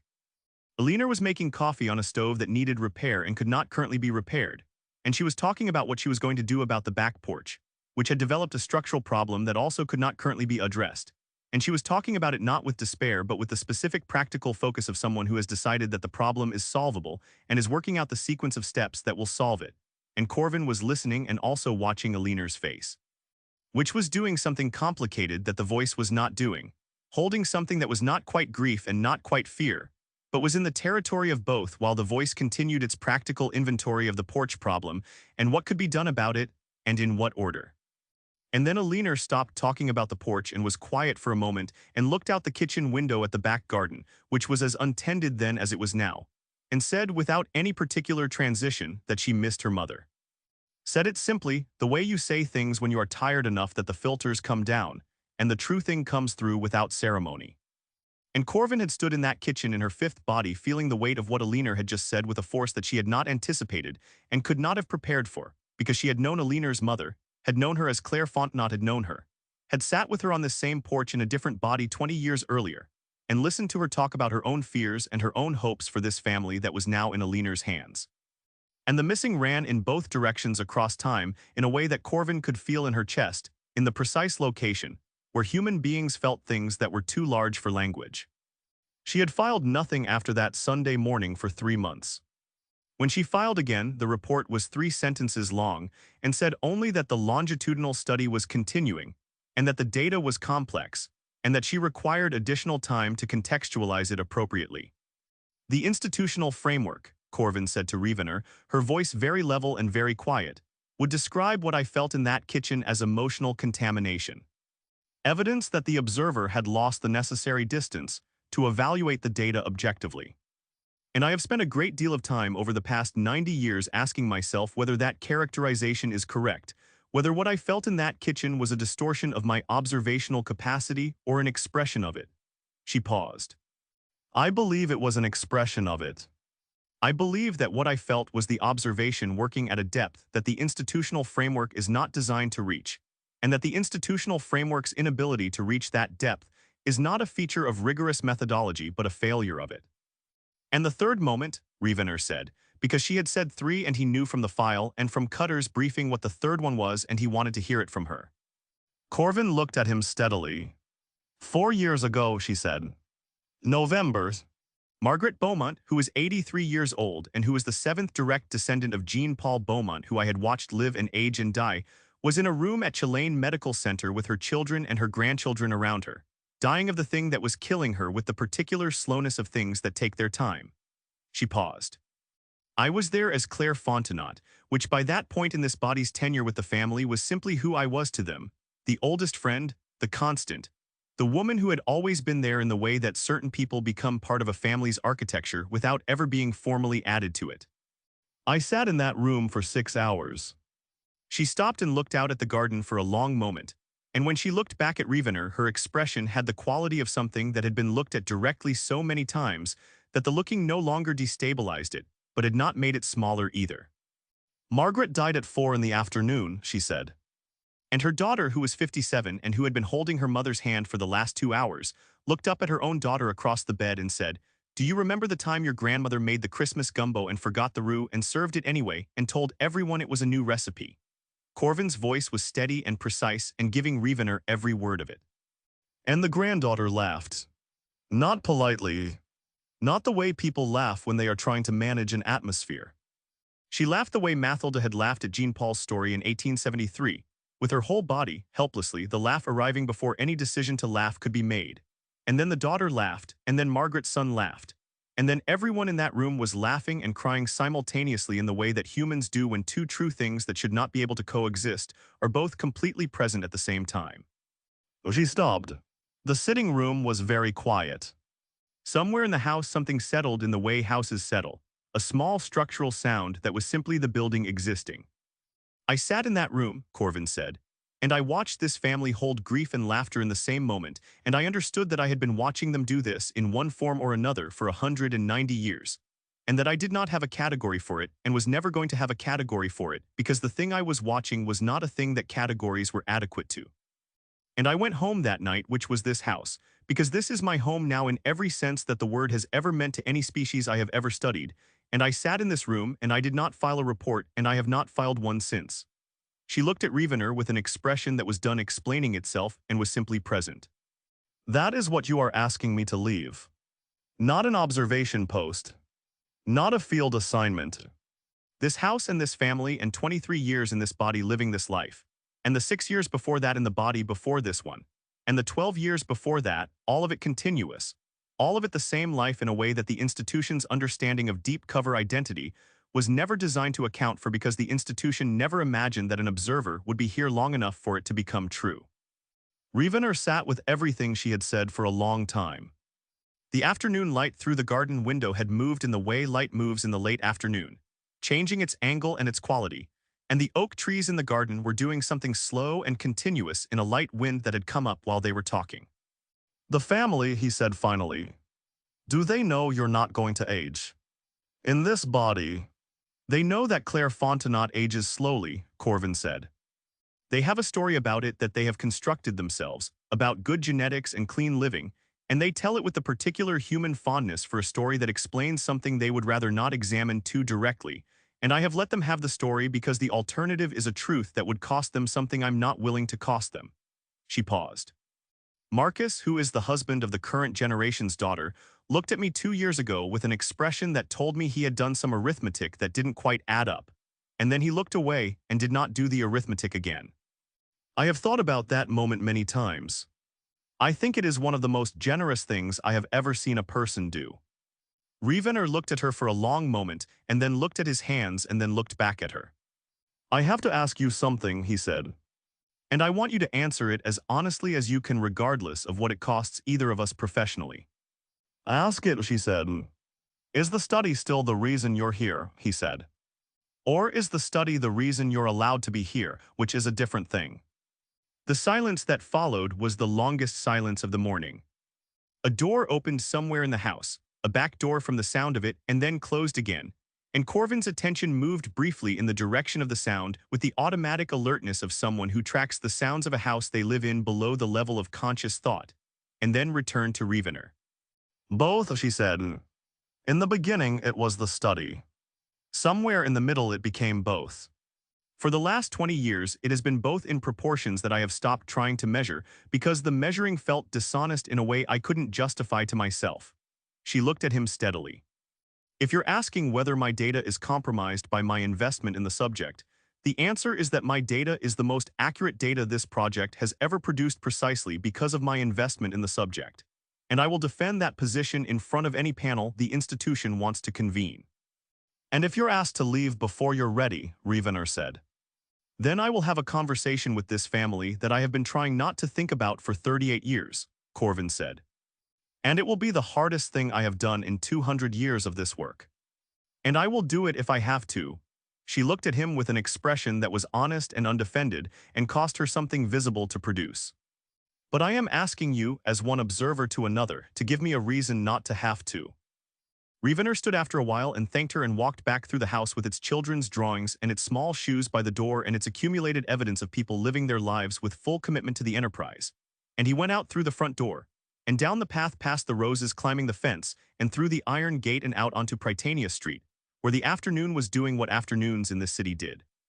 Which was exist with a fullness that made the concept of an indifferent universe feel like a theory someone had proposed in a room very far away from here, without adequate field research to support it.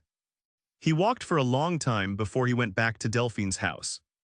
He walked without direction or purpose through the garden district, and then through the streets that connected it to the rest of the city, and he thought about Elinor Beaumont in a kitchen in 1930, one saying she missed her mother, and about a room in a hospital 4 years ago where a family laughed and cried simultaneously over a ruined gumbo, and about the look on Corvin's face when the sound of the back door reached her and her attention moved toward it before she could decide whether to let it. The absolute involuntary attention of someone who is home. He thought about that for a long time. Then he went back to Delphine's and changed his jacket and went to find something to eat before 9 o'clock, when the music started. The jazz musician's actual answer. The club was on Dauphine Street in a building that had been several things before it became what it currently was, which was a small jazz venue with exposed brick walls and a low ceiling that did something useful to the acoustics, and a bar along the left side that had been built by someone who understood that a bar in a room like this was not primarily a place to get drinks, but a place to stand when you needed something to lean against while the music worked on you. It held perhaps 80 people at capacity, and on Wednesday nights it held something close to that, not tourists mostly, or not only tourists, but the particular mix of people that a city like this produces when it has been doing a thing seriously for long enough that the thing has become part of the civic identity. People who came because the music was genuinely good, and because being in the room when genuinely good music was happening was an experience they had decided was worth a Wednesday night and the price of 2 drinks. Rievenor arrived at 8:45 because he was constitutionally incapable of arriving anywhere without sufficient time to assess the environment before the primary event began. A woman at the door who he correctly identified as Marceline took his cover charge with the practiced efficiency of someone who had been doing this for decades and waved him through without ceremony, which meant Cutter had left his name as promised. He found a position near the back of the room where the sightlines were good and ordered something from the bar that he did not particularly intend to drink and stood with it, and looked at the room with the professional attention that was, at this point in the assignment, beginning to feel less like a tool he was using and more like a habit he was hiding behind. The stage was a low platform at the far end of the room, barely elevated, the kind of stage that puts the musicians at nearly the same level as the audience and creates a spatial intimacy that larger venues spend considerable money trying to replicate and never quite achieve because the intimacy is not a function of engineering, but of proximity and the particular vulnerability that proximity produces in both directions. There were 4 musicians setting up with the unhurried competence of people who have done this enough times that the setup itself is a kind of performance, checking levels and adjusting positions, and exchanging the brief shorthand communication of people who know each other's work well enough that they don't need full sentences. Cutter came out last and sat at the piano on the left side of the stage, and spent a moment adjusting the bench with the focused attention of someone for whom this particular adjustment matters and has always mattered. And then he looked up and found Rievenor at the back of the room with a directness that suggested he had known exactly where Rievenor would position himself, which he probably had, and gave him a slight nod that acknowledged his presence without making anything of it. And then he looked back down at the keyboard and the set began. Rievenor had read the survey data on jazz. He had read it on the transit and again in his room at Delphine's the previous evening. The institutional analysis of the musical form's historical development and cultural function and sociological significance. Thorough data assembled by observers who had been watching this music develop for a century and who had written about it with the careful precision the institution trained its people to use. And the data was accurate as far as it went, which was. He was understanding within approximately 4 minutes of the set beginning, not very far at all. The first thing he noticed was that the music did not behave the way the survey data had described it behaving. The survey data described jazz as an improvisational form built on established harmonic frameworks, which was technically correct in the way that describing a conversation as an exchange of sounds produced by the human vocal apparatus was technically correct. What the description missed was the thing that was actually happening between the 4 people on that stage, which was something that Rievenor did not have immediate language for, but that he could see as clearly as he could see anything in the room. They were listening to each other with an intensity that was not concentration in the ordinary sense, but something closer to a state of continuous mutual attention, each of them tracking what the others were doing in real time and responding to it and anticipating it simultaneously. And the music that resulted from this was not the sum of 4 individual performances, but something that existed in the space between them. Something that none of them could have produced alone, and that all of them were producing together without any of them being fully in control of what was being produced. He watched this for a while and felt the survey data becoming progressively less useful as a framework for what he was observing. By the middle of the first set, something had shifted in the room that was not just the music. The 80 or so people who had been standing and sitting with the normal social self-consciousness of people in a public space had gradually relinquished something, some layer of the managed presentation that humans maintained in public as a matter of course, and had become simply present in the room in a way that was different from before. Not transformed, not transcendent in any dramatic sense. Just more there than they had been, more continuous with the space they were occupying. And the music was doing this to them not through any manipulative mechanism, but through something that felt, to Rievenor watching it from the back of the room, like an invitation that the room had collectively decided to accept. He was still standing with the drink he hadn't touched when the first set ended, and Cutter came off the stage, and moved through the room with the ease of someone who had been navigating this particular space for years, and sat down at the small table near the back where Rievenor had eventually migrated and looked at him with an expression that was not triumphant, and was not told you so, but was attentive in the specific way of someone waiting to hear what another person actually observed rather than what they expected to observe. "All right," Rievenor said. All right, what? Cutter said. All right, I understand why you used this as your primary evidence, Rievenor said. I don't fully understand what I just watched, but I understand why you thought watching it was necessary before the conversation could proceed. Cutter leaned back in his chair and looked at the stage where the other three musicians were taking their break with the comfortable autonomy of people whose relationship to each other was entirely professional and entirely personal simultaneously, in proportions that had long ago stopped being distinguishable. What did you observe? He said. Specifically, four people creating something in real time that none of them controlled, Rievenor said. And a room full of people receiving it in a way that changed the quality of their presence in the space. Not dramatically, not in any way that would show up cleanly in a behavioral index. But the change was real and it was observable and it was, as far as I can tell, the intended outcome of the entire enterprise. And what does the institutional framework do with that? Cutter said. It puts it in the social cohesion category and moves on, Rievenor said. Right, Cutter said. Because the social cohesion category is the largest filing cabinet in the institutional framework, and you can fit almost anything human beings do into it if you're willing to be sufficiently reductive about what the thing actually is. He picked up the glass of water that had appeared at the table while he was on stage and drank some of it and set it down and looked at Rievenor directly. I want to tell you the argument. The actual argument, the one Aldous formalized and the three of us have been developing since 1987. Not the version that fits inside a report. The version that is actually true. Go ahead, Rievenor said. Every civilization the oversight body has ever catalogued, Cutter said, goes through a specific developmental sequence when it reaches sufficient cognitive complexity to understand its own situation in the universe. You know this sequence. It's the foundational framework for everything the institution does. He paused. Stage 1, the species develops the cognitive capacity for self-reflection and begins constructing meaning systems, religious and philosophical and cultural frameworks that explain the universe in terms that place the species at or near the center of it. Stage 2, the species develops empirical methodology sophisticated enough to demonstrate that the universe is indifferent to them specifically and to biological life generally. Stage 3, the species processes this information and arrives at one of three stable outcomes. Withdrawal, acceleration, or stabilization, Rievenor said. I know the framework. You know the frameworks, Cutter agreed. Withdrawal is the species that cannot survive the cognitive weight of cosmic indifference and collapses inward, loses the organizational complexity required for civilizational maintenance, regresses, or dies. Acceleration is the species that responds to meaninglessness with a kind of desperate productive fury, builds and expands at an unsustainable rate, burns through its resources and its biology trying to matter before the universe confirms that it doesn't, and generally ends badly.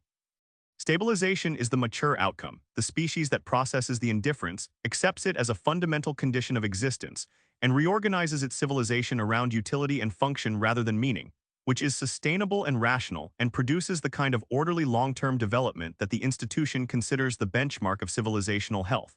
He stopped and looked at his water glass. Every species the institution has catalogued in 3,000 years of observation has ended up in one of those three categories. Everyone's. Except humans, Rievenor said. Except humans, Cutter said. Humans hit stage 2, developed the empirical methodology, demonstrated the indifference to their own collective satisfaction, and then did something that the framework does not have a category for.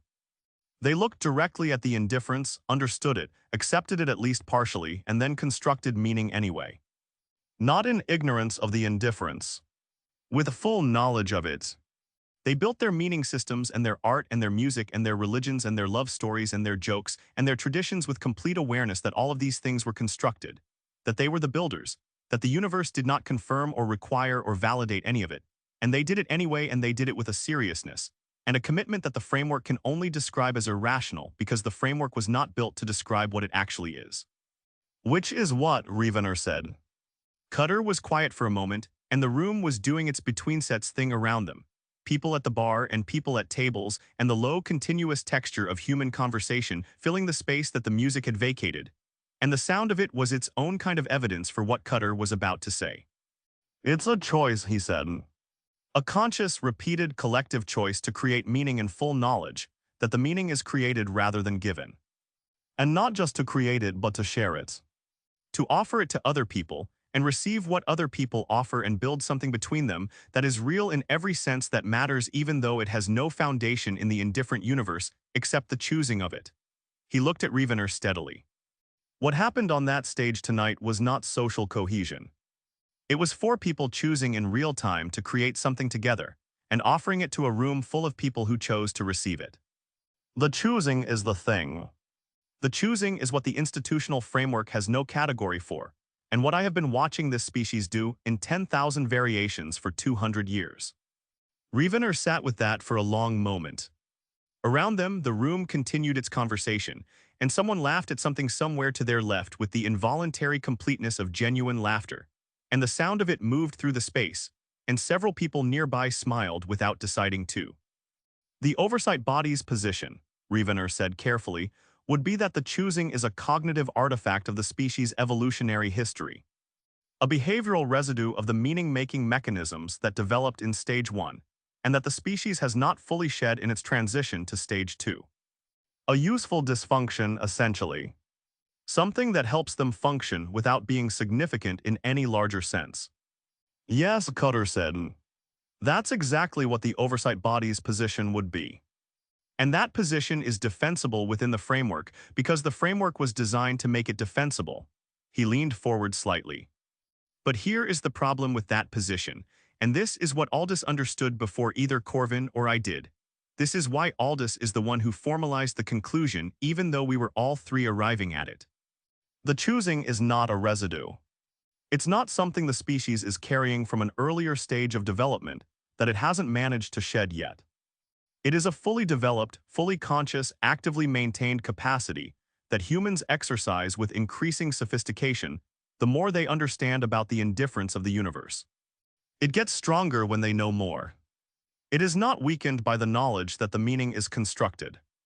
It is deepened by that knowledge.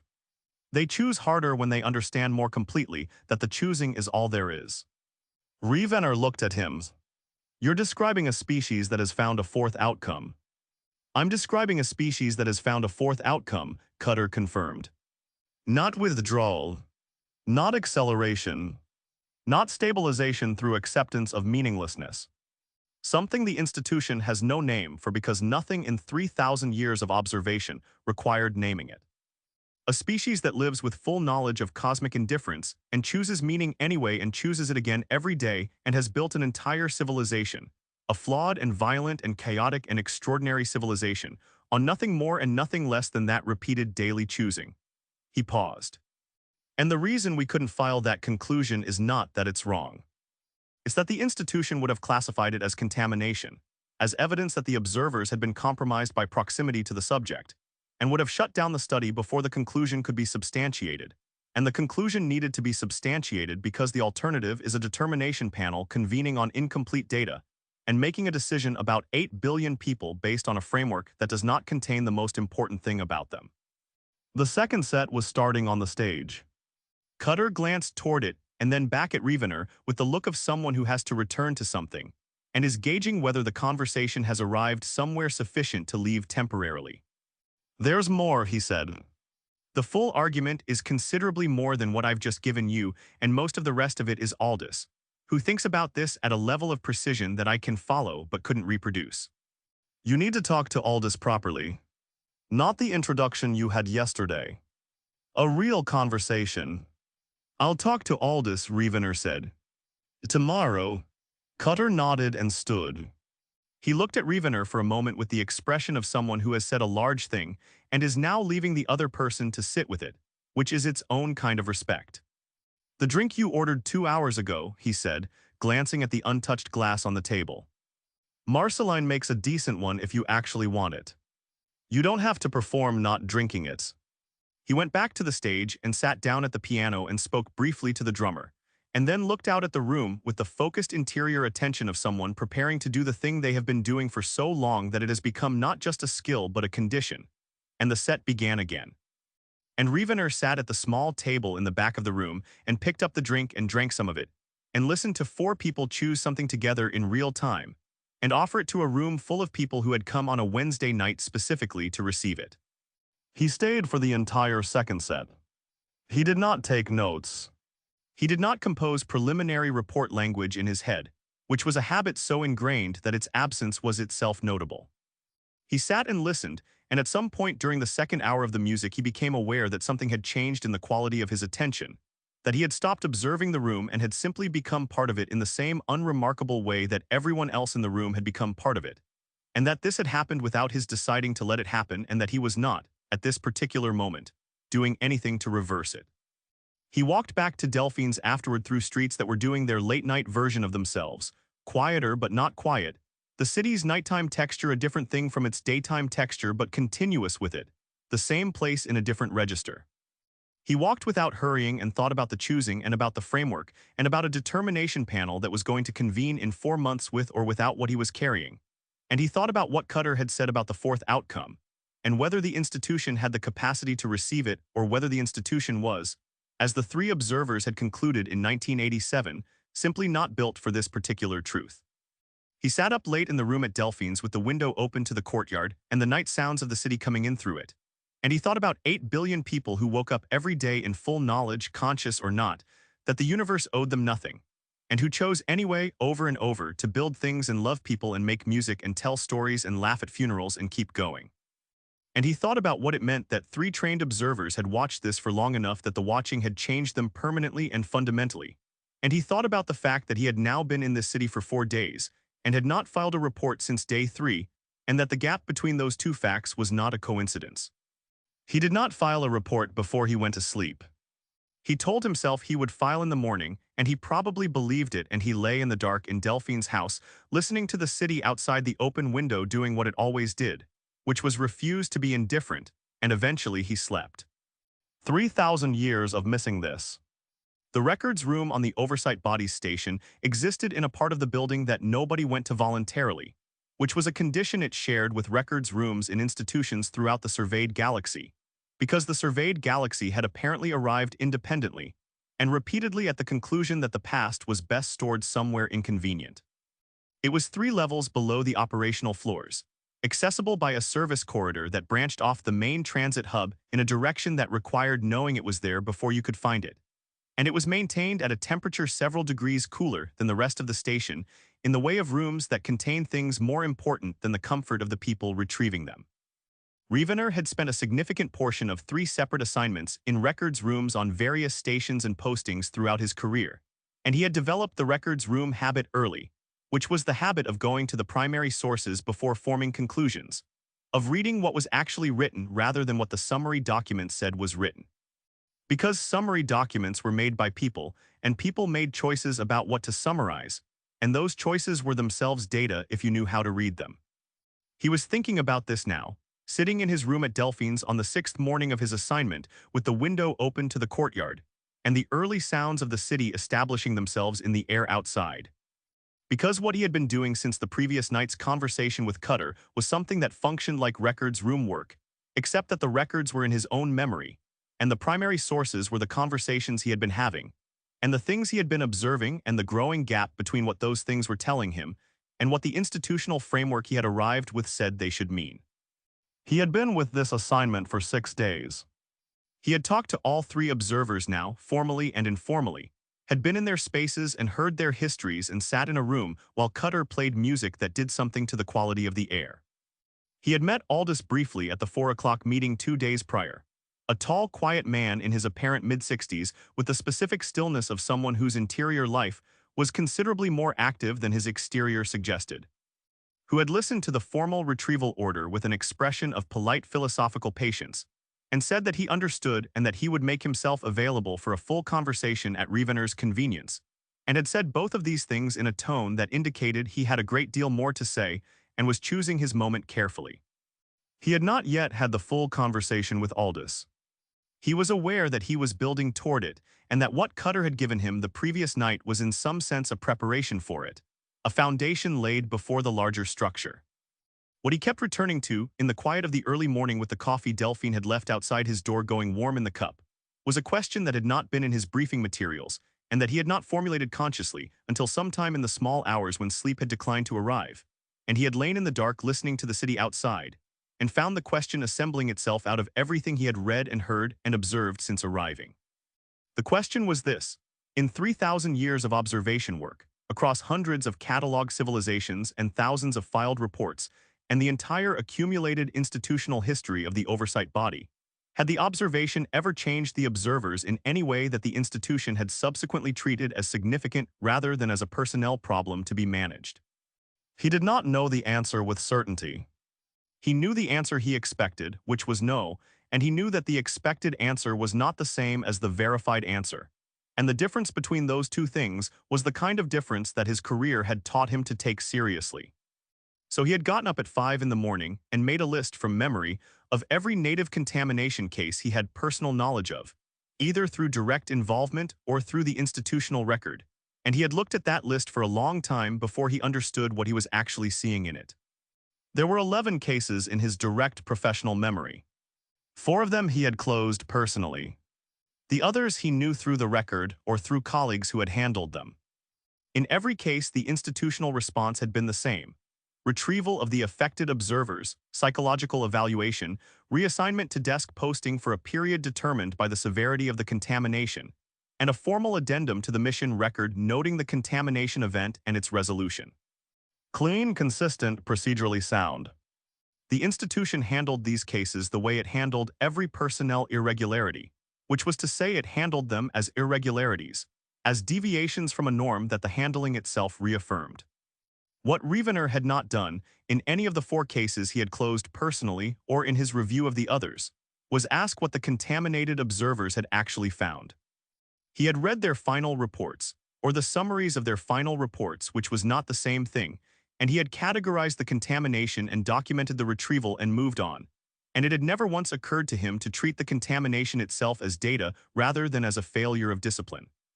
He sat with this recognition for a while and felt something that was not quite guilt but was in its vicinity, the specific discomfort of a professional discovering a blind spot that had been present for a very long time and that they had, in retrospect, been actively not looking at.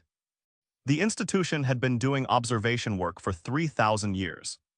In that time, it had developed a methodology that was rigorous and comprehensive, and that had produced an enormous body of knowledge about the development of civilizations throughout the surveyed galaxy, knowledge that was genuinely valuable and that had informed decisions of real consequence.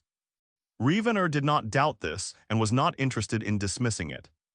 What he was interested in, sitting in Delphine's front room with his cooling coffee and the city waking up outside, was a narrower and more specific question. In 3,000 years of sending trained observers into close contact with developing civilizations, how many of those observers had come back changed in ways that the institution had treated as contamination? And of those, how many had been changed by the same civilization? And what did that pattern mean if you looked at it as a pattern rather than as a series of isolated personnel failures? He did not have access to the full institutional record from Delphine's house in New Orleans. He had the records he had brought with him, the Earth Project file and the personnel histories of the 3 observers, and he had his own memory, which was good but not comprehensive. What he had was sufficient to construct a partial answer, and the partial answer was disturbing enough that he found himself wanting the full record with an urgency that was less professional than personal, which was itself a thing worth noting. Of the 11 contamination cases in his direct knowledge, 7 had involved Earth. 7 out of 11, across a span of 300 years, from the earliest cases he had studied as a junior analyst through the current situation. 7 observers on 7 separate occasions, who had gone to this particular planet on this particular assignment, and had come back changed in ways the institution had diagnosed as contamination and filed accordingly, and moved past without asking the obvious question, which was why this planet specifically, why this species? Why did the observers who spent extended time observing humans come back different at a rate that was so dramatically out of proportion with the base rate for contamination across all other long-term observation assignments, that the disproportion itself was a finding of extraordinary significance that nobody had apparently ever treated as significant? He was thinking about this when his phone, the simple local device the institution's logistics division had included in his cover kit, rang with the particular sound of a call from a number he had not saved, which meant it was either a wrong number or one of the 3 observers using a line he didn't have. It was Aldous. I thought we might walk, Aldous said, without introduction or preamble, in the voice of a man who had decided something and was executing the decision. There are things I can explain better outside than in a room. I find rooms constrain a certain kind of thinking. I've been finding that for years and I've stopped apologizing for it. Where, Rievenor said. Audubon Park. I'll be at the main entrance on St. Charles in 40 minutes, a brief pause. Bring the coffee if Delphine made it. You'll want something to hold.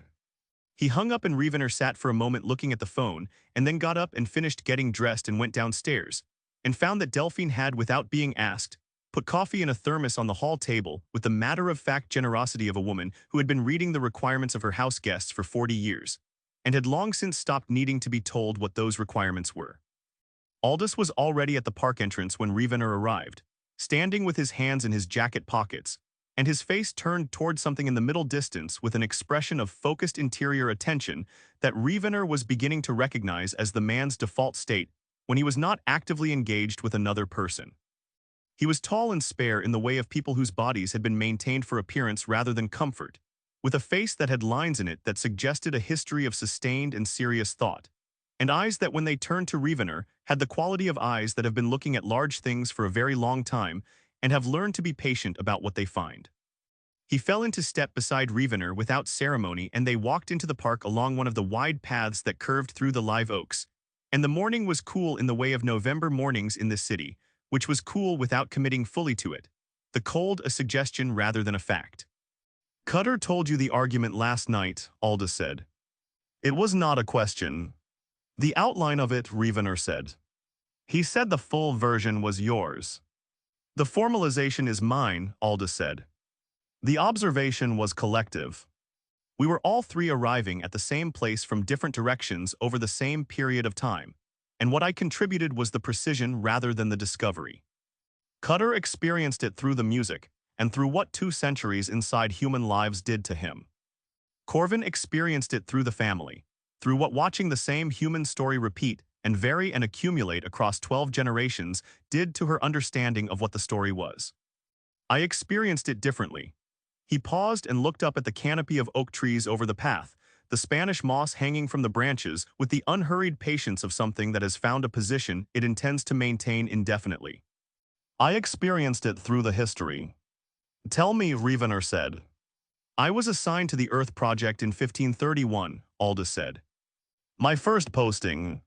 I was junior then in the way that people who have not yet spent enough time watching difficult things are junior, which is to say I was technically competent and substantially ignorant of what technical competence actually costs when it's applied to something real.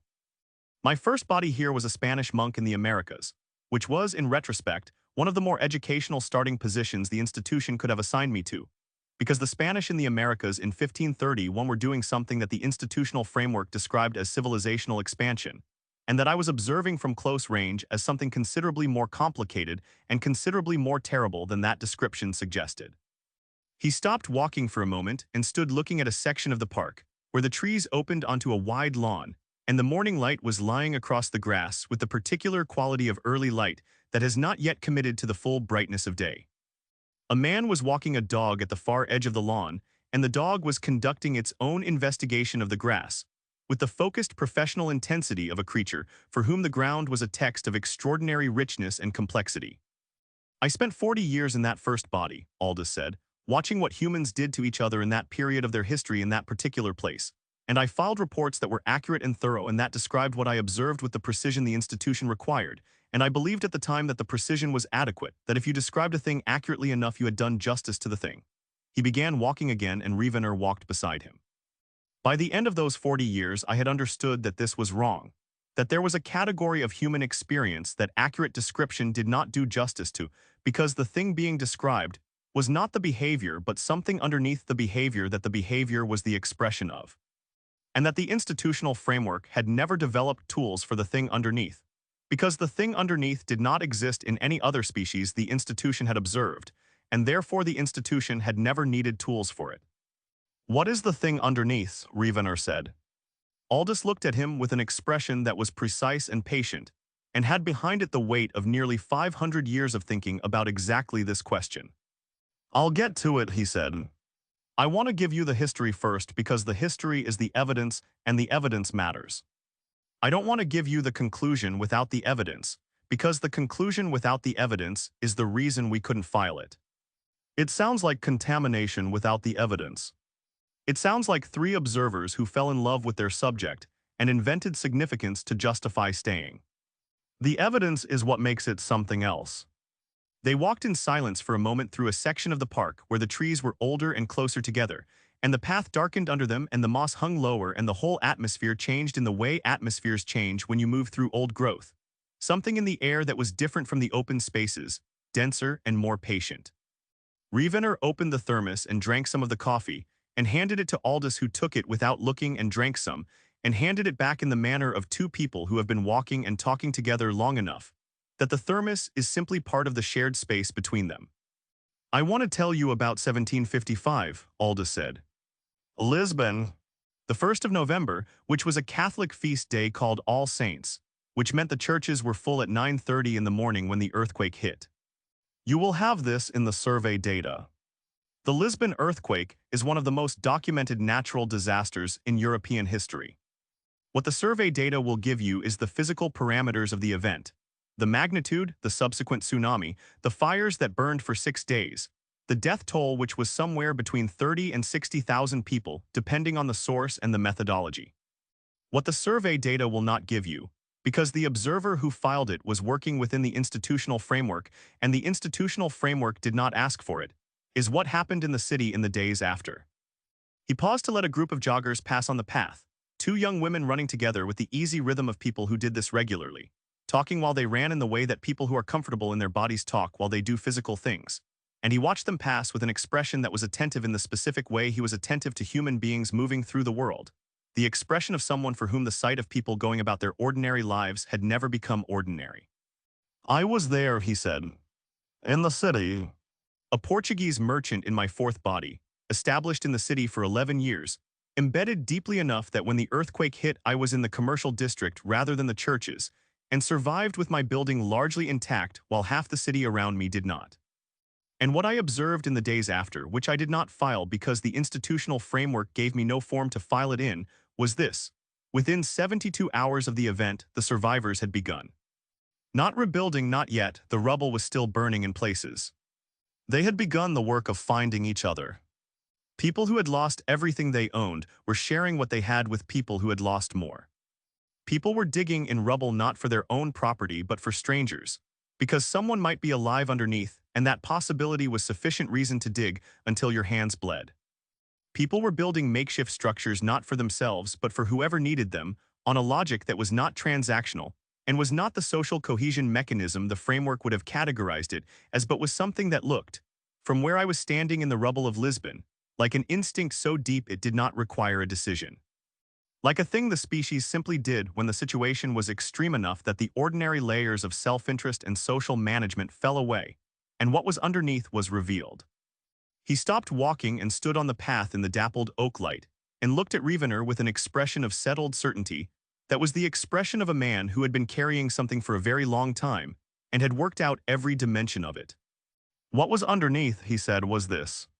Humans do not, at the level where decisions are made before they are conscious, experience themselves as separate from each other. They perform separateness. They maintain it as a social and psychological structure, because it is functionally necessary for the kind of civilization they have built. But when the structure is removed by sufficient external force, what is revealed is not isolated individuals reverting to competition for resources, which is what the standard models of civilizational behavior predict. What is revealed is connection. The assumption of connection. The treatment of other humans as continuous with themselves in a way that does not require justification or decision, because it precedes both. Rievenor looked at him carefully.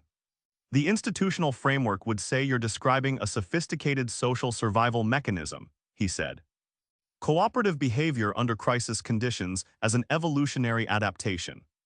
Yes, it would, Aldous said, and he said it without impatience, the way a man says something he has anticipated and prepared for. And the institutional framework would be describing the mechanism correctly and missing the phenomenon entirely.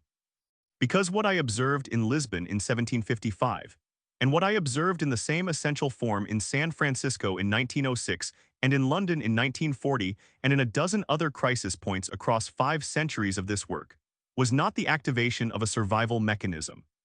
It was the revelation of a baseline. It was the species showing you, when the ordinary conditions that obscure it were removed, what it actually is underneath the performance of separateness. He began walking again, slowly, the walk of someone who is thinking and moving simultaneously and needs both. And this matters enormously for the assessment, because the standard framework evaluates civilizations primarily on the basis of their behavior under ordinary conditions, which for humans includes an enormous amount of violence and tribalism and resource competition, and all of the things that have put them in the difficult column of the assessment record for 3,000 years. But ordinary conditions for humans are not the conditions that reveal what the species actually is. They are the conditions that reveal what the species does when it is operating within the constraints of the civilization it has built on top of what it actually is. And those are different things, and the difference matters. And the institution has spent 3,000 years evaluating the civilization and has never once looked seriously at what is underneath it.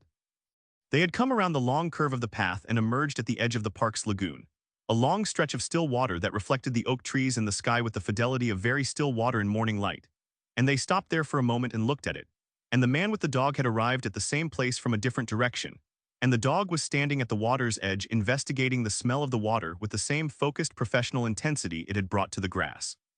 And the man holding the leash was looking at the water with an expression of simple and unperformed contentment that Rievenor found himself looking at for longer than he had intended. "Tell me about the reports," Rievenor said. "The ones from the late 1800s where the language started changing. Who was writing those?" "All three of us by that point," Aldous said. We had been on the assignment long enough that the collective nature of the observation had become the actual methodology regardless of what the formal structure said. We were comparing observations, developing the analysis together, and the reports that went out reflected a collective understanding even when they were filed under a single name. He paused. "The language changed because our understanding changed. You cannot observe something clearly for long enough without the observation changing your language for it. And when your language changes, it means your framework has changed. And when your framework changes, it means the thing you're looking at has required a new framework to contain it, which is either evidence that you've been contaminated or evidence that the thing you're looking at is genuinely new." He looked at Rievenor steadily. "We concluded it was the latter in approximately 1887. We spent the next 100 years building the case for that conclusion before we trusted it enough to treat it as a conclusion rather than a hypothesis." "And then you stopped filing," Rievenor said. "And then we understood that the conclusion was too significant and too fragile to put in front of an institution that was structurally unable to receive it," Aldous said. "Not because the institution is corrupt or incompetent. Because the institution was built to catalog what it already knows how to look for. And what we found is something it has never known how to look for. And handing it over in a standard report format would have been like handing someone a living thing in a container designed for something inert. The container would have killed it." Rievenor looked at the water for a long moment. A bird landed on the surface of the lagoon at the far end, and the ripples from its landing moved out in concentric circles and reached the edge of the water near where they were standing in a form so attenuated by the distance that it was barely perceptible.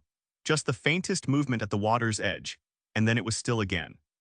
"The 7 contamination cases," he said.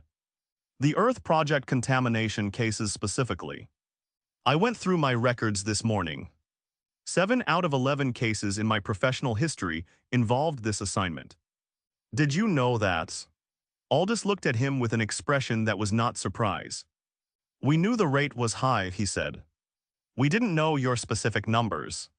But yes, we knew.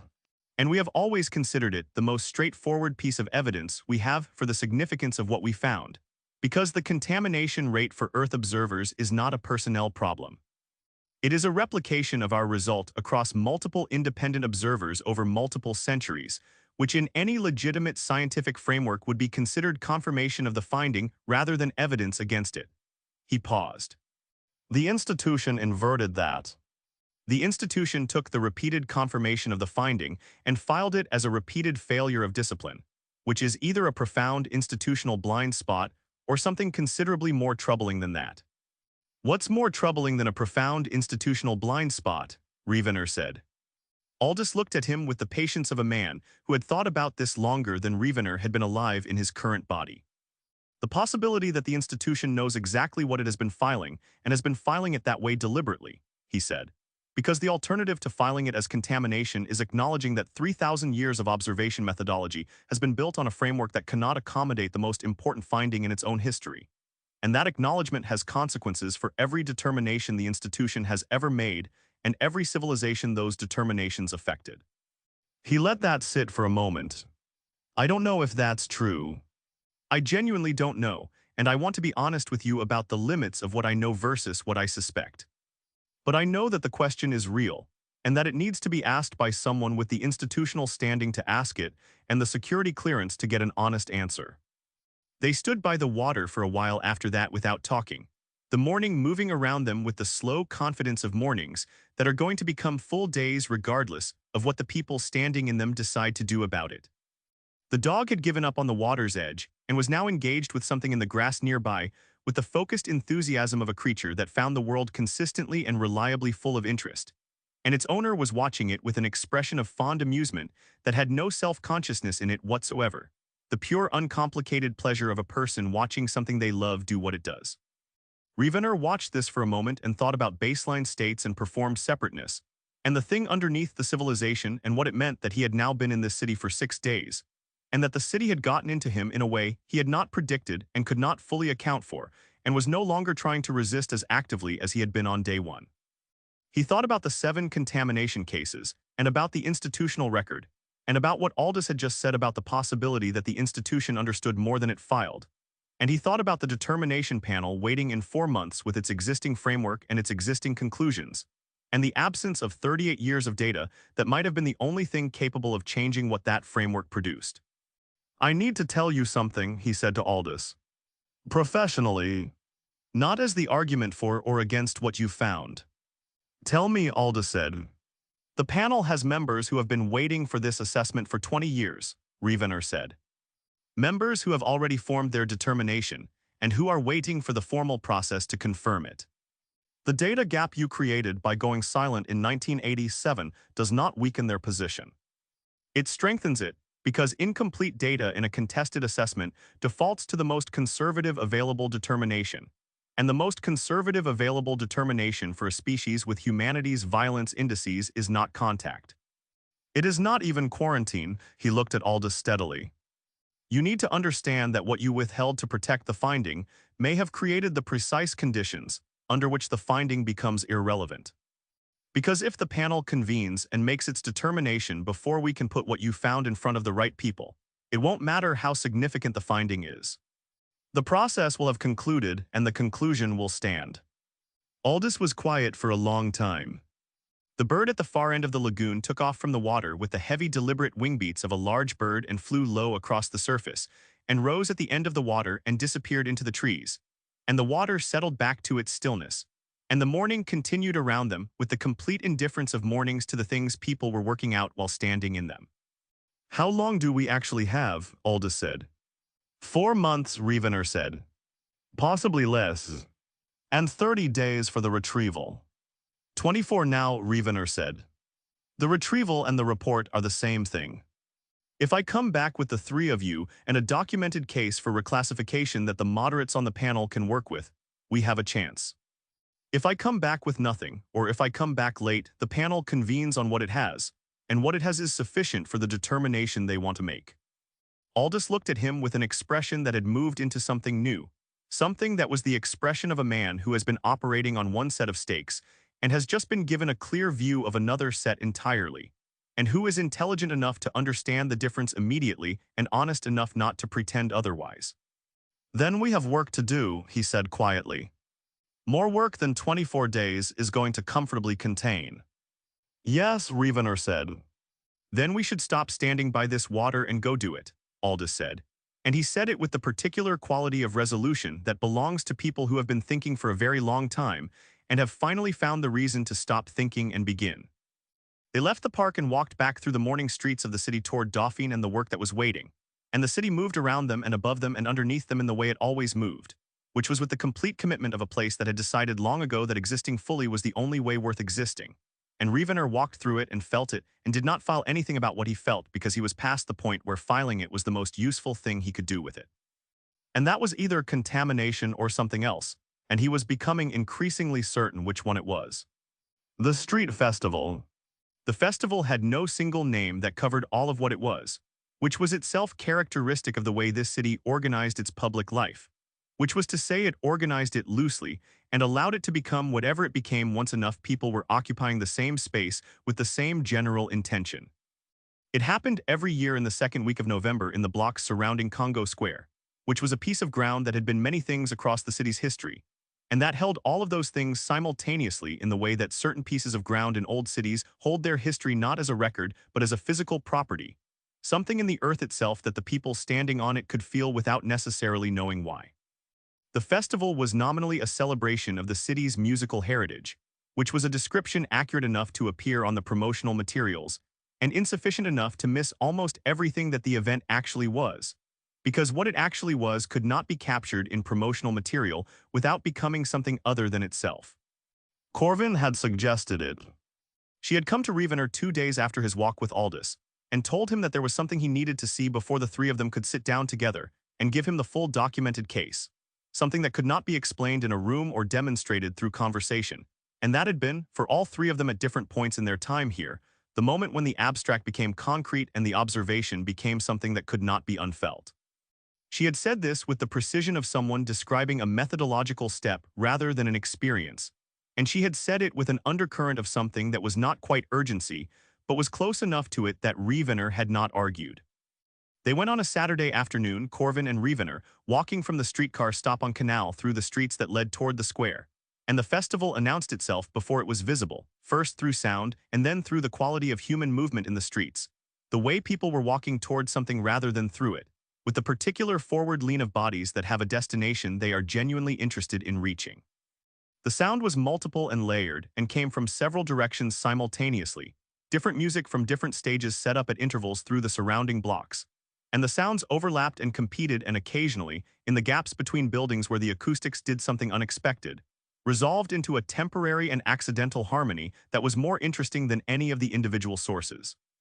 The crowd thickened as they got closer, and by the time they reached the outer edge of the festival proper, it was the kind of crowd that had its own physics, its own patterns of movement and pressure, and the specific social negotiation that happens when many bodies are occupying the same space, and have collectively decided that this is acceptable and even desirable. Corvin moved through it with the ease of someone who had been navigating this city's public spaces for decades and knew its crowds the way she knew its streets. Not just the geography but the texture, the way people moved here versus the way they moved in other cities. The particular quality of public space in New Orleans which was different from public space elsewhere in a way that was real and consistent, and that the survey data had noted and failed to explain. Rievenor followed her and watched and said nothing, because she had told him on the walk over that this was not a conversation, that his job today was simply to observe without the institutional framework running in the foreground of his attention, and he had agreed to try this in the spirit of someone who was not entirely certain they could do it but was willing to make the attempt. They found a position near the edge of the main square where the sightlines were good in multiple directions, and the crowd was dense enough to be representative without being so thick that individual observation became impossible. And Corvin stood beside him with her hands in her jacket pockets and said, quietly and without looking at him, "Don't watch the stages. Watch the people." He watched the people. The first thing he noticed in the first 10 minutes was a man of approximately 60 standing alone at the edge of the crowd nearest to them, a heavy-set man in a short-sleeved shirt that was too light for the November temperature, holding a paper cup of something and watching the nearest stage with an expression that Rievenor found difficult to categorize.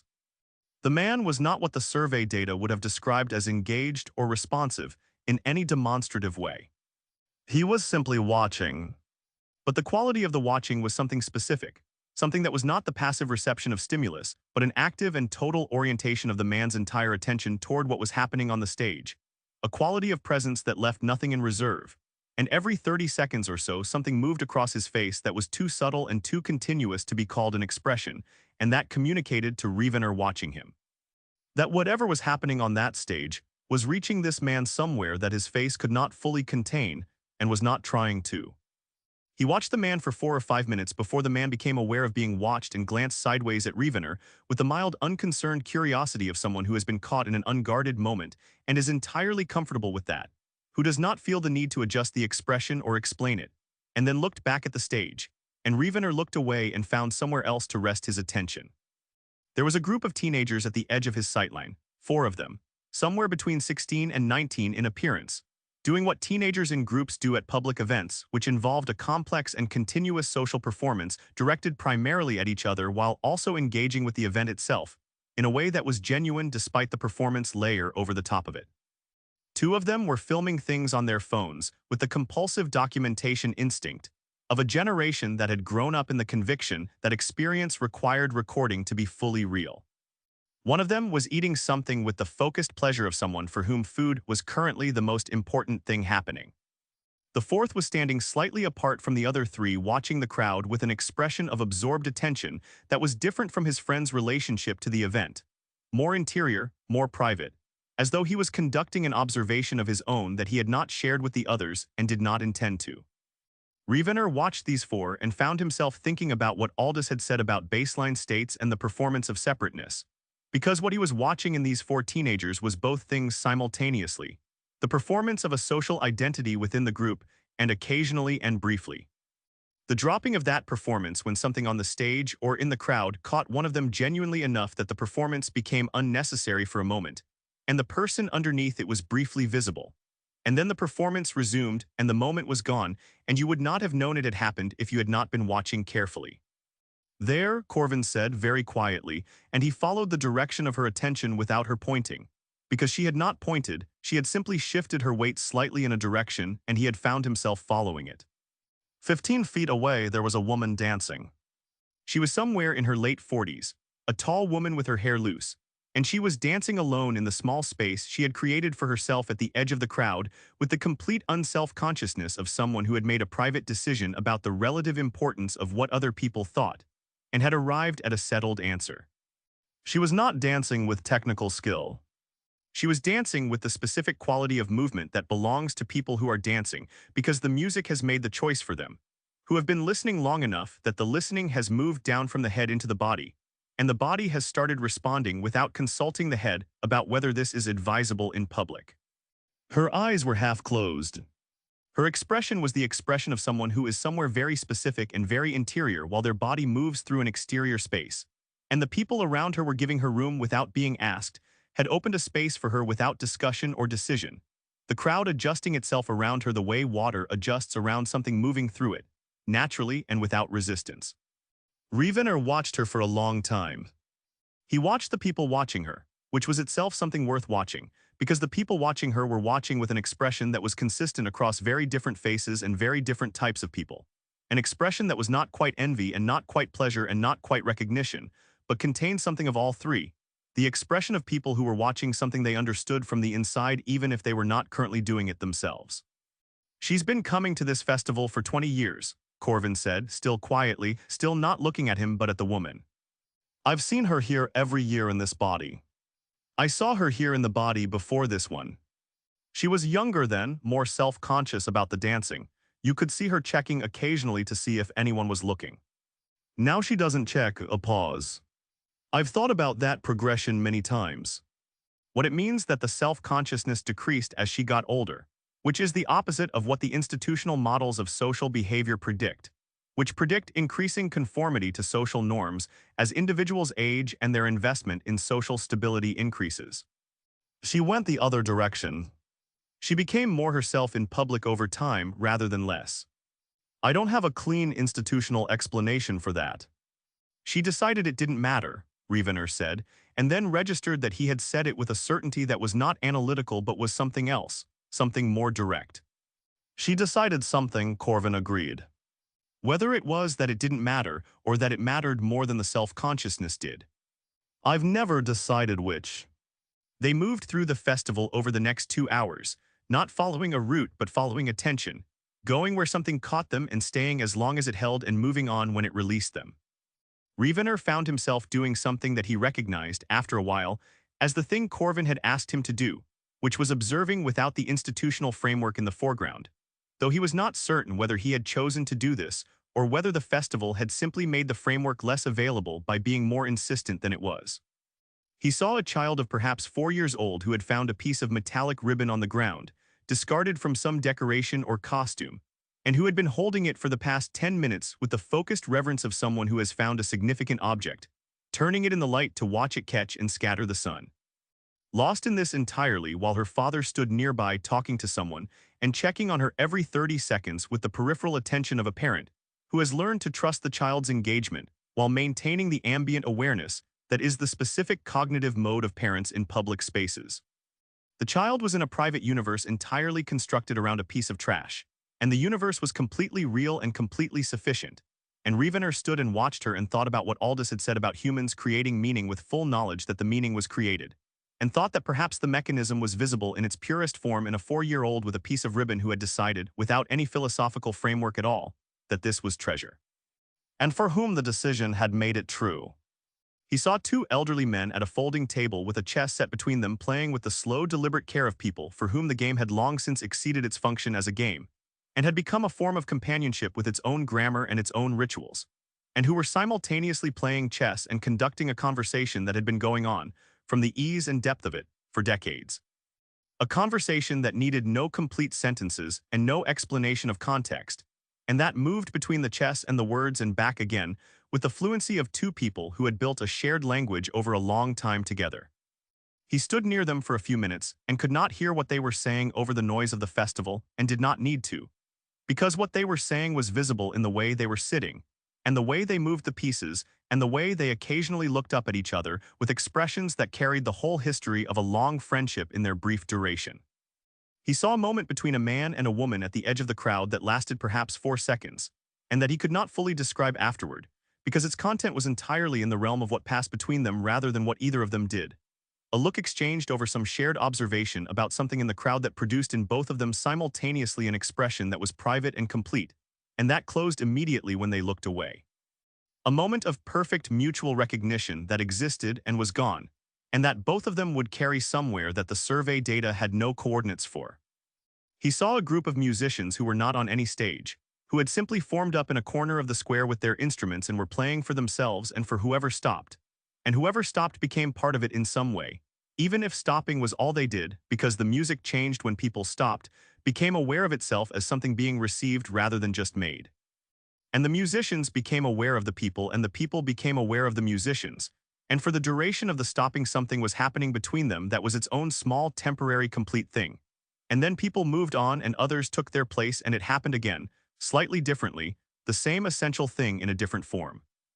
Rievenor stood near this group for a long time. He did not know how long. He became aware at some point that Corvin was not beside him and looked around and found her 10 feet away watching him rather than the musicians, watching him with an expression that was attentive and careful, and that had something in it that was close to the expression of someone watching something they had hoped for and were now seeing, and were not yet certain was what it appeared to be. He looked back at the musicians and then back at her. "All right," he said. "All right what?" she said, which was what Cutter had said after the club, and he recognized that they had probably discussed what to say when this moment arrived. "All right, I understand why you brought me here instead of explaining it," he said. "And I understand why the explanation wasn't sufficient. And I'm not certain I can tell you yet what I actually observed today in terms that the institutional framework would accept. But I can tell you that what I observed today is not what the institutional framework says is here, and that the difference between those 2 things is not a small difference." Corvin looked at him steadily for a moment. "What is it then?" she said. "If not what the framework says. What did you observe?" Rievenor thought about the man at the edge of the crowd with his paper cup and his unguarded face. He thought about the 4 teenagers and the one who was conducting his own private observation. He thought about the woman dancing alone in the space the crowd had made for her without being asked. He thought about the child with the piece of ribbon and the universe she had built around it, and the absolute reality of that universe while she was in it. He thought about the 2 old men and the chess game that was not a chess game, and the 4-second moment between 2 strangers and the musicians playing in the corner for the people who stopped, and the people who stopped and became part of it and moved on. "I observed a species," he said slowly, working it out as he said it, That is continuously and collectively engaged in an activity that has no name in the institutional lexicon. Not meaning making, because that phrase implies the making is the point. Not social cohesion, because that phrase implies the cohesion is the point. Something more like, he stopped and looked at the square around him, at the thousands of people occupying it with the full commitment of people who are somewhere they chose to be for reasons they may not be able to articulate, but that are completely real to them. Something more like practicing, he said. They are practicing something. Every one of them in every interaction I have watched today. Practicing the thing that Aldous described as the baseline, the connection underneath the performed separateness. Practicing it in public and in the small daily exchanges and in the music and in the 4-second moments and in the child with the ribbon. Practicing it because it requires practice. Because it is not automatic, it has to be chosen and renewed, and the choosing and the renewing is what all of this is. He gestured at the festival, at the city around it, at something larger than both. All of this is the practice. Corvin was quiet for a long moment. Around them, the festival continued doing what it was doing, which was being the practice, loudly and with complete commitment and in all directions simultaneously. That is closer to the conclusion than anything Cutter or Aldous or I have said to you in the past 6 days, she said. I want you to remember that you arrived at it yourself. Why does it matter that I arrived at it myself? Rievenor said, though he already had a partial answer. Because the determination panel is going to say that the three of us are compromised, Corvin said. That we've been here too long, and that what we believe we found is a projection of our own contamination, rather than an actual finding. And when they say that, the most important evidence against that position is not going to be what we observed over 2 centuries. It's going to be what you observed in 6 days. She looked at him steadily and with an honesty that did not soften itself. You are the cleanest observer this project has produced since the first reports were filed in the 1700s. You have been here less than 2 weeks. And you have arrived, independently, at a version of the conclusion that the three of us spent nearly 2 centuries reaching. She paused. That is the most significant thing that has happened on this project in a very long time. Possibly ever. Rievenor looked at her and then looked away at the square, at the festival, at the city holding it. He thought about the determination panel and the institutional framework, and the 3,000 years of methodology that was going to have to be asked to contain something it had never been built for. He thought about what was at stake and what the timeline was, and what he was carrying now that he had not been carrying when he arrived at the transit connection 8 days ago. We need to start building the formal case, he said. All 4 of us together. We have 22 days and a panel that is going to need something substantial enough that the moderates can defend it against the members who have already decided. He looked back at Corvin. How long do you need to prepare what you have into a form I can file? If Aldous and Cutter and I work together, she said, and if you work with us rather than waiting for the product 10 days. Maybe 8. 8 days, Rievenor said. Starting tomorrow. Corvin nodded and looked back at the festival one more time with the expression she wore when she was looking at something that was also looking at her. The expression of someone whose relationship to what they were observing had long since passed the point of observation and become something that did not have a cleaner name than what it was. Then she turned and they began making their way back through the crowd toward the street, and the festival continued behind them in all directions, practicing, as it always had, as it would again next year and the year after, with the patient, insistent commitment of something that understood without needing to be told that the practicing was the point. They were half a block from the square when Rievenor stopped walking. Corvin stopped beside him and looked at him and waited. The child, he said. With the ribbons. Yes, Corvin said. She knew it was trash, he said. She could see it was trash. It was a piece of metallic ribbon from the ground. She was 4 years old, but she was not cognitively incapable of understanding that it was trash. She chose to make it treasure anyway, with full knowledge that she was doing the choosing. Yes, Corvin said. And the choosing made it real, he said. Yes, Corvin said, for the 3rd time, and there was something in the way she said it the 3rd time that was different from the first 2. Something that was the sound of a person who has been waiting a long time to say yes to exactly this, and has finally been given the occasion. Rievenor stood on the pavement half a block from the square and thought about that for a moment and then began walking again, and Corvin walked beside him, and the sound of the festival followed them for another 2 blocks before the city's ordinary sounds absorbed it. And then it was just the city, doing what it always did, which was more than enough. Day 6, Day 7. The work began the following morning, and it was real work in the way that only work undertaken against a hard deadline with genuine consequences is real work.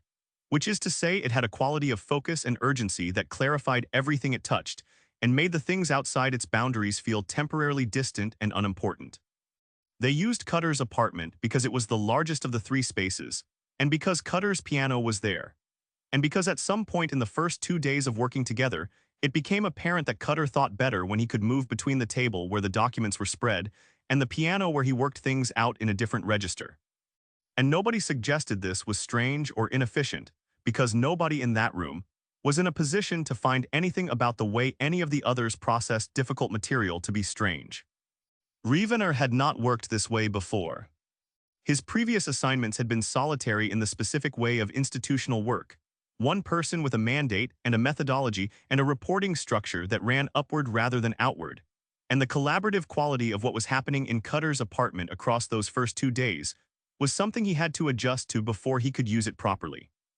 The 3 observers worked together in a way that had the ease of people who had been doing it for decades, which they had, and the dynamic between them was not the dynamic of colleagues operating within a formal structure, but something considerably more organic than that, something closer to the dynamic of people who had been thinking about the same problem for so long that their thinking had become partially shared, who knew each other's arguments and objections and tendencies well enough that the conversations moved quickly through the established ground, and spent their energy on the edges where the thinking was still unresolved. Aldous was the architect of the formal argument, and he worked with the concentrated precision of someone for whom intellectual rigor was not a professional requirement, but a personal value. A thing he did because imprecision felt to him like a kind of dishonesty, and he was constitutionally disinclined toward dishonesty in any form. He drafted and revised with the patient thoroughness of a man who understood that the document they were building was going to be read by people who were looking for reasons to dismiss it, and that every imprecision was a door left open for dismissal. He worked in longhand first, filling pages with a dense and careful script that he then dictated to Rievenor, who had the institutional formatting tools in his transit kit. And the dictation process was itself a form of revision, because saying the words aloud produced in Aldous an immediate and specific awareness of where the argument was still soft, and he would stop mid-sentence and look at the ceiling, and then start the sentence again from a different angle. And Corvin would occasionally interject from her position at the other end of the table with a specific piece of observational data that sharpened the angle, and Cutter would occasionally stop whatever he was doing and say something brief from across the room that was either exactly right or exactly wrong and was always worth examining, and the document grew.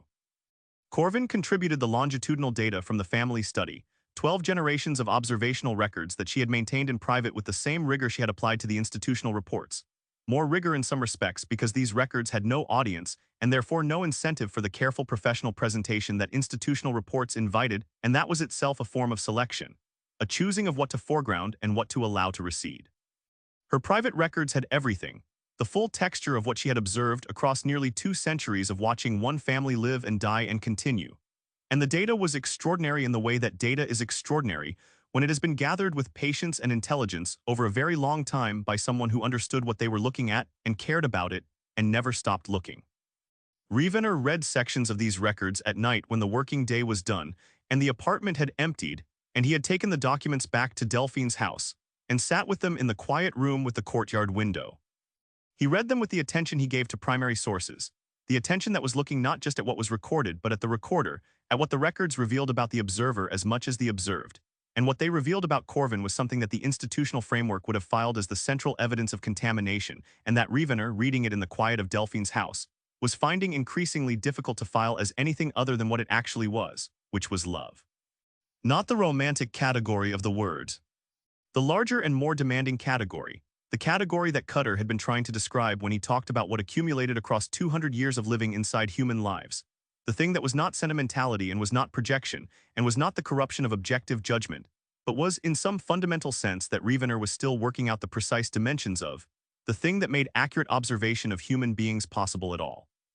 Because human beings were not legible to pure detachment, had never been legible to pure detachment, had in fact been illegible to detachment for 3,000 years of institutional observation, and the illegibility had been filed as a property of the subject rather than a limitation of the method. He thought about this on the third night of working and did not file anything about it, and went to sleep with it unresolved and woke the next morning, and went back to Cutter's apartment and put it into the document carefully in the section Aldous had designated for methodological argument. And Aldous read what he had written and was quiet for a long time, and then said that it was correct and that he had been trying to write that section for 3 days and had not found the right framing, and that this was the right framing. And that was the moment Rievenor understood that he was not transcribing the 3 observers' argument but participating in it. That something had shifted in the nature of what he was doing in this room, and that the shift had happened gradually enough that he had not identified the exact moment of it, which was itself, he thought, characteristic of the way things happened in this city. On the 5th day of working, Cutter played in the evening and they all went, Aldous and Corvin and Rievenor, sitting at the same small table near the back where Rievenor had sat alone the first time. And the music was different from the first night in a way that Rievenor could not have explained technically, but that was completely apparent, which was that he was hearing it differently, that something had changed in his capacity to receive it. And he sat in the back of the club in the company of 2 people who had been changed by this planet and this city and this species over periods of time that made his own 10 days look like a preliminary glance. And he listened to Cutter play with 4 other musicians something that did not have a name except the name of the specific unrepeatable event of its own happening. And he felt, with a clarity that was neither comfortable nor unwelcome, that the distance he had arrived with was gone. Not gone in the sense of destroyed or corrupted. Gone in the sense of having been revealed as a choice rather than a condition, a thing he had been doing rather than a thing that was simply true about him, and the revealing of it as a choice meant that continuing it was also a choice. And sitting in that room on the 5th night, he was not making that choice, and he was not certain he was going to make it again, and he found that he was not alarmed by this uncertainty in the way he would have expected to be. He filed his Day 5 report in the morning. It was brief and formal, and said that the retrieval process was proceeding and that preliminary documentation was being assembled, and that he expected to have a formal submission ready within the remaining time window. It said nothing about the music or the festival or the child with the ribbon or Corvin's private records or the section of methodological argument he had written in Aldous's apartment at midnight on the 3rd night. It said what reports were supposed to say, which was the minimum true thing, and he filed it and went back to work. On the 6th day they were close enough to the complete document that the shape of it was fully visible, and what remained was refinement rather than construction, the careful work of making the argument as strong as it could be made rather than making it exist, and there was a different quality to the working because of this, something that was less urgent and more deliberate, the specific attention of people doing finishing work rather than foundational work. Aldous worked through the methodological sections, with the focused patience of someone removing everything that was not the argument. Corvin organized the longitudinal data into the appendices that would accompany the main document, data sets and timeline summaries, and the 3 generational narratives she had selected as representative evidence, written now with the full force of what she knew, and had observed and stripped of the protective institutional language that would have softened it in a formal report, because they had decided together that softening it was the wrong strategy. That the panel needed to feel the weight of what the family study actually contained, rather than receive a managed version of it. Rievenor spent the 6th day working on the section of the document that was most structurally important and most personally difficult, which was the section that described what had happened to 4 observers over varying periods of exposure to the human phenomenon, and proposed that the pattern of those changes constituted independent replication of the primary finding. This was the section that the panel's hostile members would attack most aggressively, because it was the section that most directly challenged the contamination classification that had been applied to every previous Earth observer. And challenging that classification meant challenging 3,000 years of institutional methodology and the people who had built careers defending it. He wrote it 5 times across the course of the day, each version slightly different in its framing, and read each version back to himself in the voice of the most hostile panel member he could imagine, and found the weaknesses and addressed them and wrote it again. And by the evening of the 6th day he had a version that he thought could survive the attack, that was precise enough and documented enough and argued carefully enough that dismissing it required dismissing the evidence rather than the argument. Which was a harder thing to do in a formal proceeding than dismissing an argument. He stayed late in the apartment that night after Corvin and Aldous had gone. Cutter was at the piano, not working on anything specific, moving through the same kind of thinking and music that Rievenor had seen him do on the morning of their second conversation. Single notes and intervals and occasional brief passages that stopped before they became anything definite. The apartment was quiet in the way it was quiet late at night when the street sounds below had thinned to the occasional car and the occasional voice, and the city was doing its minimal version of itself, the version that was still more present than most cities at full volume. Rievenor read through the complete document from the beginning, the full thing, all of it assembled in order for the first time. And it took him 2 hours, and he read it with the dual attention of someone who has written something and someone who is reading it for the first time, trying to hold both at once.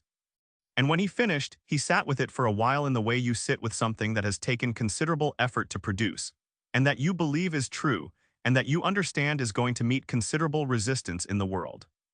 "It's good," Cutter said from the piano, without turning around, with the particular awareness of someone who had been monitoring the quality of the silence in the room, and had read the change in it accurately.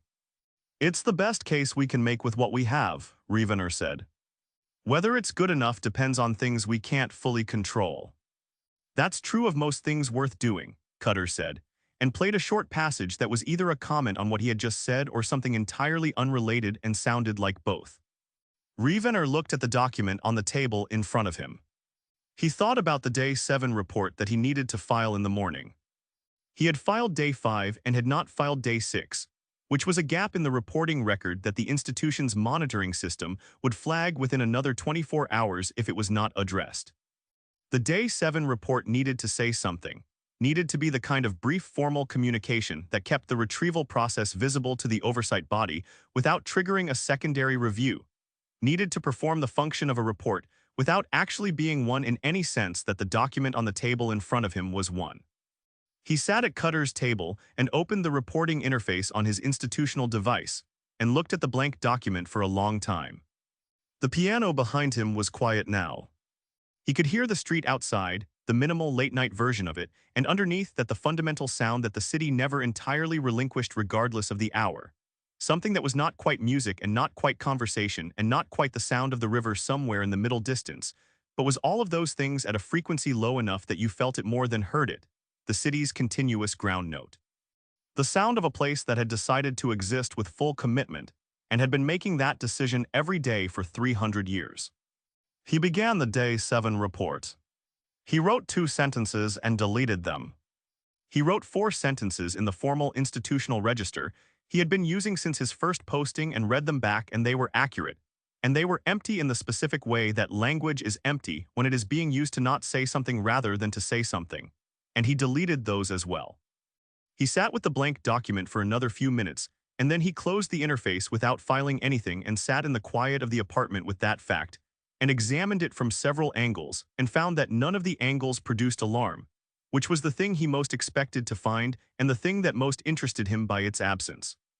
He packed the document carefully into his transit case and looked around the apartment, at the books and the piano and the manuscript paper and the rings on the piano surface and the whole accumulated evidence of a life constructed with full commitment in this place. And he thought about what Cutter had said about sediment and the rock it becomes.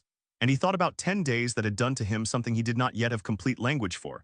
And he thought about what 20 days more might do. And he found that he was not frightened by the question, which was itself an answer of a kind. He let himself out of the apartment quietly and went down to the street and stood for a moment in the late-night air of the city, which was cool now and carried the river smell and the smell of the night-blooming things in the gardens along the block. And he stood in it and breathed it and felt it and did not perform detachment from it. And then he walked back to Delphine's through the empty streets with his transit case under his arm and the document inside it and the unfiled report behind him. Delphine's house was dark except for the light she always left in the front room, a small lamp on the side table that she turned on at night for whoever might be coming back late. A thing she did without comment as a matter of course, the domestic equivalent of the crowd opening space for the woman dancing. A thing done for another person without being asked and without requiring acknowledgement, simply because the other person might need it and providing it cost nothing, and that was sufficient reason. He stood in the small circle of its light for a moment before going upstairs and thought about that, about the 10,000 daily forms of the practice, and then he went up to his room and sat on the edge of the bed with his transit case and did not open it.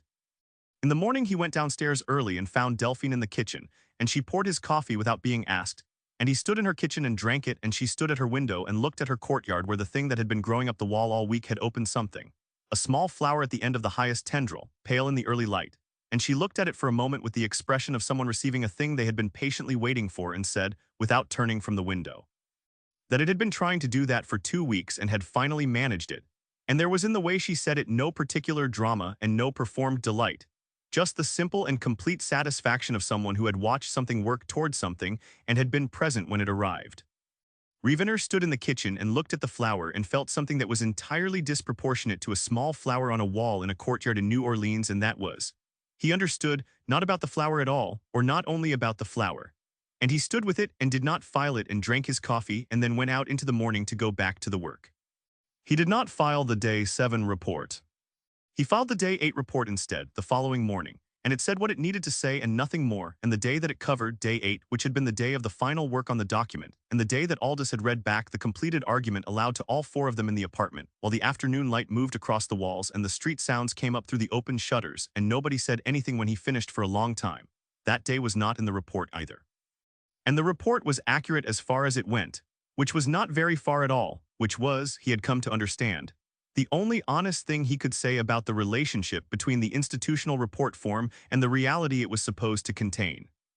He had 20 days left and a document that was as strong as 4 people could make it, and a determination panel that was going to need more than a strong document, and a city that was still out there doing what it always did, and that he was no longer observing from a professional distance, and that he was not going to pretend otherwise about, not to himself and not in the work, because the work had taught him in 8 days what the institution had failed to teach him in 11 years.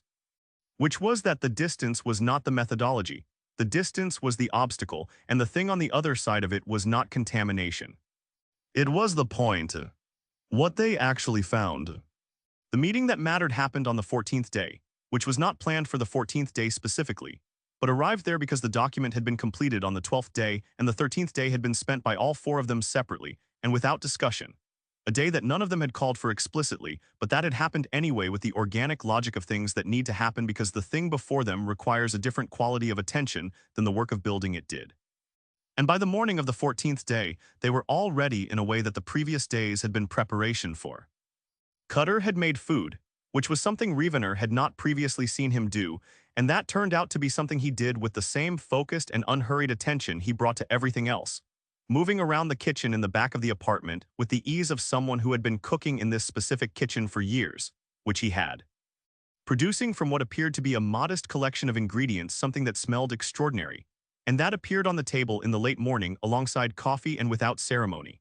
And the 4 of them sat down around the table with the food and the coffee and the completed document in the center of it and the city outside doing its Saturday version of itself, which was louder than the weekday version, and more various and more thoroughly committed to the proposition that Saturday was its own category of time, requiring its own quality of presence.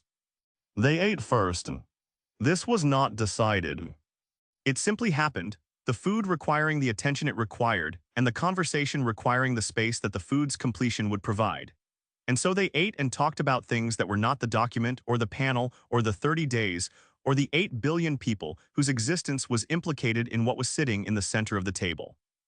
Talked with the ease of 4 people who had spent 2 weeks in close working proximity and had developed the specific familiarity that sustained collaborative work produces, which was not friendship exactly, or not only friendship, but something that had friendship's texture and its particular quality of ease, and also something additional that came from having worked together on something that mattered and having done the work honestly.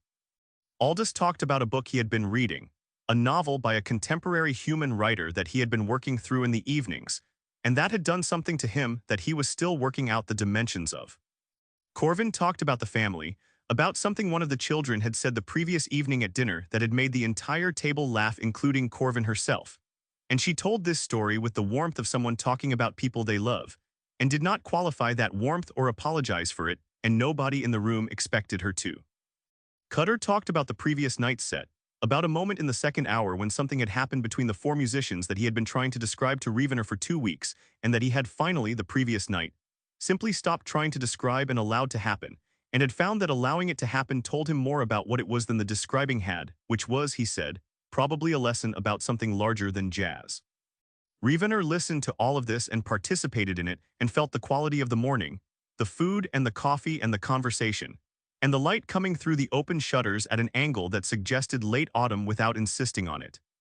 And he thought about the 14 days that had preceded this morning, and what they had done to the person he had been when he arrived at the transit connection with a file under his arm and a return window of 30 days, and the professional certainty of a man who had closed 4 contamination cases, and knew what he was going to find when he got here. He did not have that certainty anymore. This was not a loss he was mourning. It was more like the feeling of having put down something heavy that you had been carrying for so long that you had stopped noticing the weight. And the absence of the weight was not emptiness, but something closer to its opposite. After the food was cleared and the coffee was refilled, Aldous picked up the document from the center of the table and held it in both hands for a moment with an expression that was not sentimental and was not performative, but was the expression of someone acknowledging the weight of a thing they have made before setting it down into the world where it will have to survive on its own. Then he set it back on the table and looked at the three of them and said that he wanted to go through it one more time, not the whole thing, but the central argument, the core of it, because the document would go in front of people who had not spent 2 weeks building it and would encounter it cold and would bring to it everything they already believed. And he wanted to make certain that the four of them understood it together with the clarity of people who were going to have to defend it under conditions that would not be favorable. Nobody objected to this. Rievenor had a specific and practical reason not to object, which was that the section of the argument he was least certain could survive the panel's scrutiny was the section concerning what had happened to the observers themselves. And he wanted to hear Aldous take it apart and put it back together in the way Aldous took things apart and put them back together, which was without mercy toward the weak parts and without satisfaction in the strong parts. A process that treated the argument as a thing that needed to be made as good as it could be rather than as a thing to be defended for its own sake. The foundational claim, Aldous began, and he said it in the tone he used when he was being precise rather than persuasive, the tone of a man who had spent decades distinguishing between those two things and had developed a strong preference for the former. The foundational claim is that humans represent a fourth developmental outcome following the acquisition of empirical understanding of cosmic indifference, an outcome that the institutional framework does not contain and has not previously documented. The three recognized outcomes are withdrawal, acceleration, and stabilization. Humans have not followed any of these trajectories despite repeated opportunities to do so over the course of 3,000 years of observation. The panel's hostile members will argue that this is not evidence of a fourth outcome, but evidence of a delayed or incomplete transition to stabilization, that humans are still moving through the developmental sequence and have not yet arrived at the mature state. This argument is coherent within the framework and it is wrong, and the reason it is wrong is the following. He paused and looked at the document, and then at the three of them, and then back at the document. The stabilization outcome, as the framework defines it, involves the progressive diminishment of meaning construction behaviors as the civilization matures and the recognition of cosmic indifference deepens. The more clearly a civilization understands the universe's indifference to it, the more completely it reorganizes around utility and function rather than meaning. And the meaning construction behaviors, the art, the religion, the narrative, the ritual, all of the structures through which the species had previously organized its relationship to existence, those behaviors decline in their centrality to the civilization's functioning and eventually become peripheral, recreational. The kind of thing that individuals pursue privately rather than the kind of thing that the civilization is built around. He stopped. This is what stabilization looks like. This is what it has looked like in every civilization that has achieved it. The meaning construction behaviors move to the margins. And in humans, Cutter said, because he knew what came next and had been waiting for it. In humans, the opposite is true, Aldous said. In humans, the meaning construction behaviors intensify as the civilization's empirical understanding deepens. The 20th century, which is the century in which human scientific understanding of the universe's scale and indifference became most fully developed and most widely distributed through the population, is also the century that produced the greatest density and diversity of meaning construction activity in the species' recorded history. More art, more music, more literature, more philosophical inquiry, more religious innovation and more religious deconstruction, and more new religious forms arising from the deconstruction. More narrative, more of the deliberate creation of meaning than in any previous century, running in direct parallel with the deepest engagement with the knowledge that the meaning was created rather than given. He looked at them. This is not a delayed transition to stabilization. A delayed transition to stabilization would show the meaning construction behaviors plateauing or declining as the empirical understanding increased. The human pattern shows them accelerating. The graph runs the wrong direction for stabilization, and has been running the wrong direction for 200 years of documented observation. This is not delay. This is a different thing. The panel will say the acceleration is compensatory, Rievenor said, because this was the counter-argument he had been preparing for since he wrote the relevant section of the document.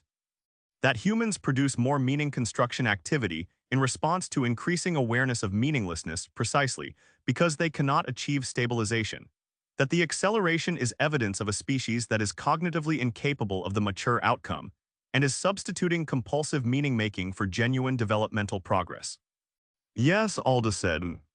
That is the most sophisticated version of the hostile argument, and it is the one we need to defeat most completely because it is the one that sounds most like rigor. He looked at Rievenor steadily. And here is the defeat. The compensatory argument assumes that the meaning construction behaviors are a response to the failure to achieve stabilization, that they are consolatory, that they function as a substitute for the thing the species cannot obtain. But this mischaracterizes the phenomenology of the behaviors in a way that is fundamental and not correctable within the current framework. He paused. Humans are not constructing meaning because they cannot accept meaninglessness. Humans are constructing meaning in full, explicit, conscious awareness that the meaning is constructed, and they are doing it with a sophistication and a deliberateness that increases with their understanding. The contemporary human engagement with meaning-making is not the desperate clutching of a species that cannot face the void. It is something closer to the opposite. It is the activity of a species that has looked directly at the void, understood it completely, and decided that the response to the void is not acceptance or denial but creation. Not creation as compensation. Creation as a chosen response to a known condition. The room was quiet for a moment in the way rooms are quiet when something has been said that is too large for an immediate response. Outside, the Saturday street was doing its thing, and the sounds came through the shutters with the consistency of something that was not going to stop regardless of what was happening in the room. And there was something in that consistency that was itself a small piece of evidence for what was being argued. The city's refusal to be indifferent to itself even for the duration of a serious conversation. The choosing, Rievenor said. It was what he had said to Corvin at the festival, the word he had arrived at himself, and he said it now with the precision of someone using a technical term rather than a colloquial one. The choosing, Aldous confirmed. Which is the mechanism that makes the fourth outcome what it is, and not what the framework's compensatory argument says it is. The choosing is not compulsive. It is not reflexive. It is not the expression of a cognitive limitation. It is a capacity that this species has developed and is continuing to develop, the capacity to make meaning consciously, deliberately, with full knowledge of its own arbitrariness, and to commit to the made meaning with the full force of a genuine rather than an illusory conviction. He paused. The made meaning is not less real to humans because they know they made it. This is the thing the framework cannot contain and cannot process and cannot evaluate correctly without being rebuilt from the ground up to accommodate it. Because the framework is built on the premise that made meaning is categorically less real than given meaning, that a meaning you construct is a lesser thing than a meaning you discover, and that a civilization built on constructed meaning is therefore a less stable and less mature civilization than one built on the acceptance of meaninglessness. He looked at the three of them. That premise is wrong.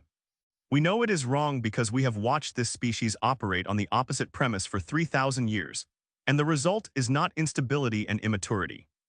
The result is the most complex and generative, and yes, the most violent and self-destructive, but also the most resilient and the most inexhaustible civilization the oversight body has ever catalogued. A civilization that keeps generating new forms of meaning faster than entropy destroys the old ones. A civilization that has survived things that should have ended it repeatedly and has come back from each survival not diminished but changed, not broken but different. Not stable in the way the framework recognizes stability, but stable in a way the framework has no word for. Dynamically stable, Corvin said, the phrase she had contributed to the document on the third day of working, which had been the right phrase immediately and had survived every subsequent revision unchanged. Dynamically stable, Alda said. As opposed to the static stability the framework recognizes as maturity. The framework sees static stability as the endpoint, and reads dynamic stability as either a failure to achieve the endpoint or a transitional state on the way to it. Neither reading is correct. Dynamic stability through continuous meaning generation is not a transitional state. It is the fourth outcome. It is what this species has been demonstrating since before the oversight body began watching them, and what it will continue demonstrating after whatever determination the panel makes, because the capacity is intrinsic to the species at a level that no external determination can reach. He stopped and looked at the document and then at Rievenor. That is the argument, he said. Everything else in the document is evidence for the argument. The family study is evidence. The musical analysis is evidence. The crisis behavior data from Lisbon and San Francisco and London, and a dozen other documented events is evidence. The contamination record is evidence. The festival observation is evidence, he paused. Your account is evidence. What happened to you in 14 days on this planet and in this city is evidence, and it is the most current evidence in the document, and in some ways the most important, because it is the cleanest observation, conducted by someone with no prior exposure to the phenomenon, and its outcome replicates ours. Rievenor looked at the document on the table.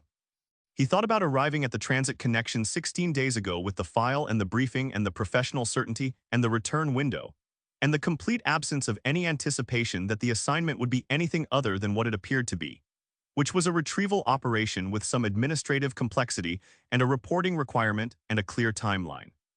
He thought about what 16 days had done to that person and whether done to was the right framing, whether something done to you was the same as something that happened with you, and decided that the distinction mattered and that the document needed to reflect it. The section on observer change, he said. I want to revisit the framing one more time. Aldous looked at him. What's wrong with it? The framing is defensive, Rievenor said. It's written to preempt the contamination argument by demonstrating that what happened to the four of us is not contamination. But preempting the contamination argument is the wrong goal for that section. The right goal is to establish what actually happened to us as a positive finding rather than a defended negative. The section should not be arguing against contamination. It should be arguing for something else entirely. For what? Corvin said. Rievenor looked at her and then at Cutter and then at Aldous. For the proposition that the capacity of this species to change observers who come into sustained contact with it is itself a primary finding, he said. Not a side effect. Not a personnel outcome. A finding.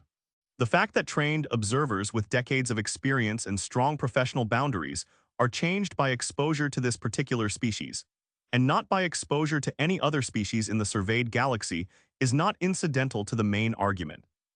It is the main argument in its most empirically robust form, because it is the argument that has been independently replicated across the most observers over the longest period of time, and it is the argument that the panel cannot dismiss without dismissing the entire institutional record of the Earth Project, which includes their own documentation of every previous contamination case, which they filed as contamination and which we are now refiling as confirmation. The silence after this was longer than the previous one. Cutter was looking at the table with an expression of concentrated thought. Corvin was looking at Rievenor with an expression that was somewhere between recognition and something that was the emotional register above recognition.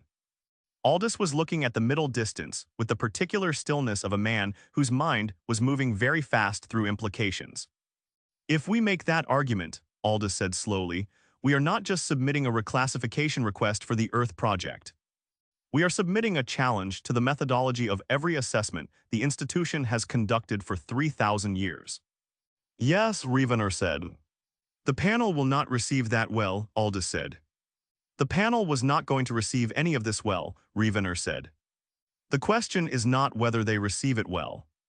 The question is whether we give them something true enough and documented enough that the people in that room who are capable of understanding it cannot in good conscience dismiss it without consequences they are unwilling to accept. He looked at Aldous. The moderate members of that panel are moderates because they understand that the institution's framework is imperfect and that its determinations have consequences, and that the consequences require the framework to be as accurate as it can be made. We are giving them evidence that the framework has a specific and significant gap in it, a gap that has produced a specific and significant error in the assessment of this particular civilization, and the evidence is 3,000 years old and has been independently replicated more than a dozen times, and has been systematically misclassified at every replication. He paused. That is not a challenge they can ignore in good conscience. It is a challenge they cannot ignore in good conscience. And the people who will try to ignore it are the people who have already made their determination and who will try to ignore it regardless of what we file, which means accommodating those people in the framing of our argument does nothing except weaken the argument for the people we actually need to reach. Aldous looked at him for a long moment and then looked at Cutter and Corvin and then back at Rievenor. You've changed the document, he said. Not accusingly, with the precision of someone identifying what had happened. I've changed how I understand what the document is for, Rievenor said. The document hasn't changed yet. I want to rewrite the observer change section. Today, if you're willing. I'm willing, Aldous said, and Corvin nodded. And Cutter pushed back from the table and went to the piano and sat down and began playing something quiet and continuous that was not intrusive and was not background music but was something in between. The sound of someone thinking in a different register while other people thought in theirs. And Rievenor opened the document and found the section and began to rewrite it with the clarity of someone who has found the right framing after working around it for days, and can now move through the material with the directness that the right framing makes possible. He worked for 3 hours on the section and Aldous worked with him, the two of them moving through the argument together in a way that had the quality of the music on the stage at Cutter's club. Two people listening to each other with full attention and building something in the space between them that neither could have built alone. And Corvin contributed at specific moments with specific data, and the piano continued its quiet parallel thinking in the background. And by the middle of the afternoon, the section was done and it was different from what it had been and it was better. And Aldous read it back aloud to all four of them. And when he finished, nobody said anything for a while, which was the response that meant it was right. The panel is going to hate this, Cutter said from the piano, without turning around, with the conversational ease of someone who has been listening to the whole afternoon while appearing to be doing something else. Some of them, Rievenor said. The ones with the most institutional authority, Cutter said. Yes, Rievenor said. But not all of them. And not all of the institutional authority. And the ones who don't hate it are going to have something real to work with, which is what they've needed and haven't had for 38 years. He looked at the document, complete now in its revised form, sitting on the table in the afternoon light with the weight of everything it contained, and the weight of everything that was going to happen to it when it was released into the institutional world where it would have to survive. The document is done, he said. We have 16 days left. I need to tell you what happens next. They looked at him and waited, and he told them. He told them about the filing process and the timeline and the secondary review that would be triggered by the reclassification request, and the personnel proceedings that would be initiated against all three of them regardless of how the panel responded to the argument, and the protections that the institutional framework provided for observers who filed formal findings challenges, which were limited but real, and which he intended to invoke fully on their behalf. He told them about the determination panel's composition and the specific members whose positions he had assessed, and the two moderate voices whose support was most critical, and how he intended to approach those two members through the formal channels available to the filing investigator. He told them about the things he could not control and was not going to pretend he could control, the hostile members and the institutional inertia, and the possibility that the document would be received badly enough that the panel moved to accelerate the determination before the reclassification review could be completed, which was a real risk and one they needed to be prepared for. He told them all of this with the directness of a man who had decided that clarity was the most useful thing he could offer, and that softening the difficult parts served nobody. And they listened with the attentiveness of people receiving information that mattered and that they were capable of handling honestly. And when he finished, Corvin said that she understood and Aldous said that he understood, and Cutter looked at him from the piano with an expression that was complicated and direct simultaneously, and said, And you? What happens to you? Rievenor looked at him.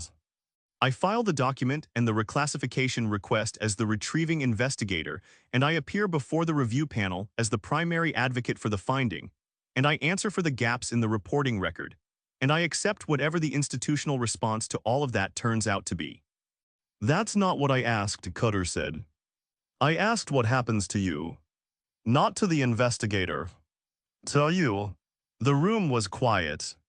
The afternoon light had moved across the walls in the way afternoon light moved in this apartment, changing its angle and its quality as the day progressed, and the street sounds outside had the particular texture of a Saturday afternoon in this city that was different from every other kind of afternoon, fuller and more various and more thoroughly committed to being what it was.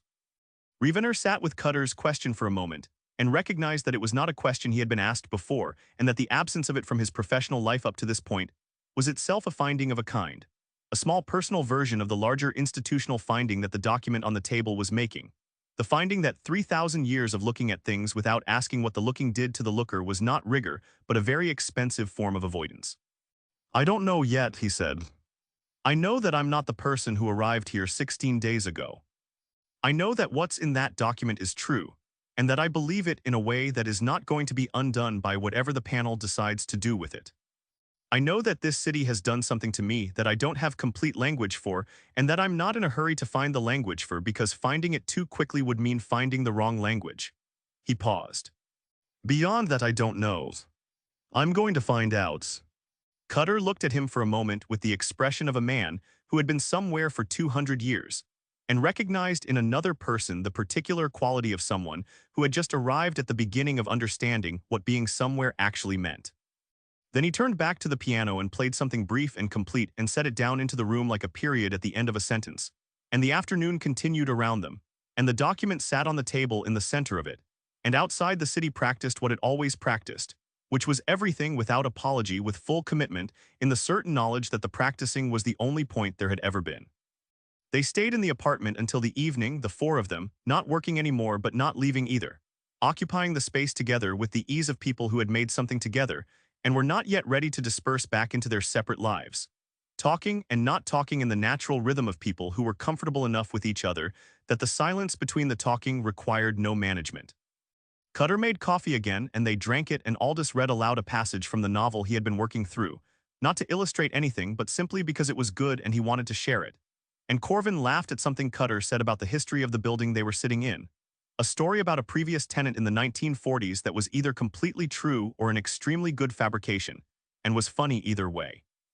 And Rievenor sat in the chair across from Cutter's chair and looked at the three of them and thought about what they were. These three people who had come here on an institutional mandate and had been changed by what they found into something the institution had no category for, and thought about what he was 16 days in, and thought about the 16 days remaining and what they were going to require of all four of them. And found that what he felt was not the professional clarity he had arrived with, and was not the uncertainty he had expected to find in its place, but was something he was beginning to recognize as its own kind of knowledge.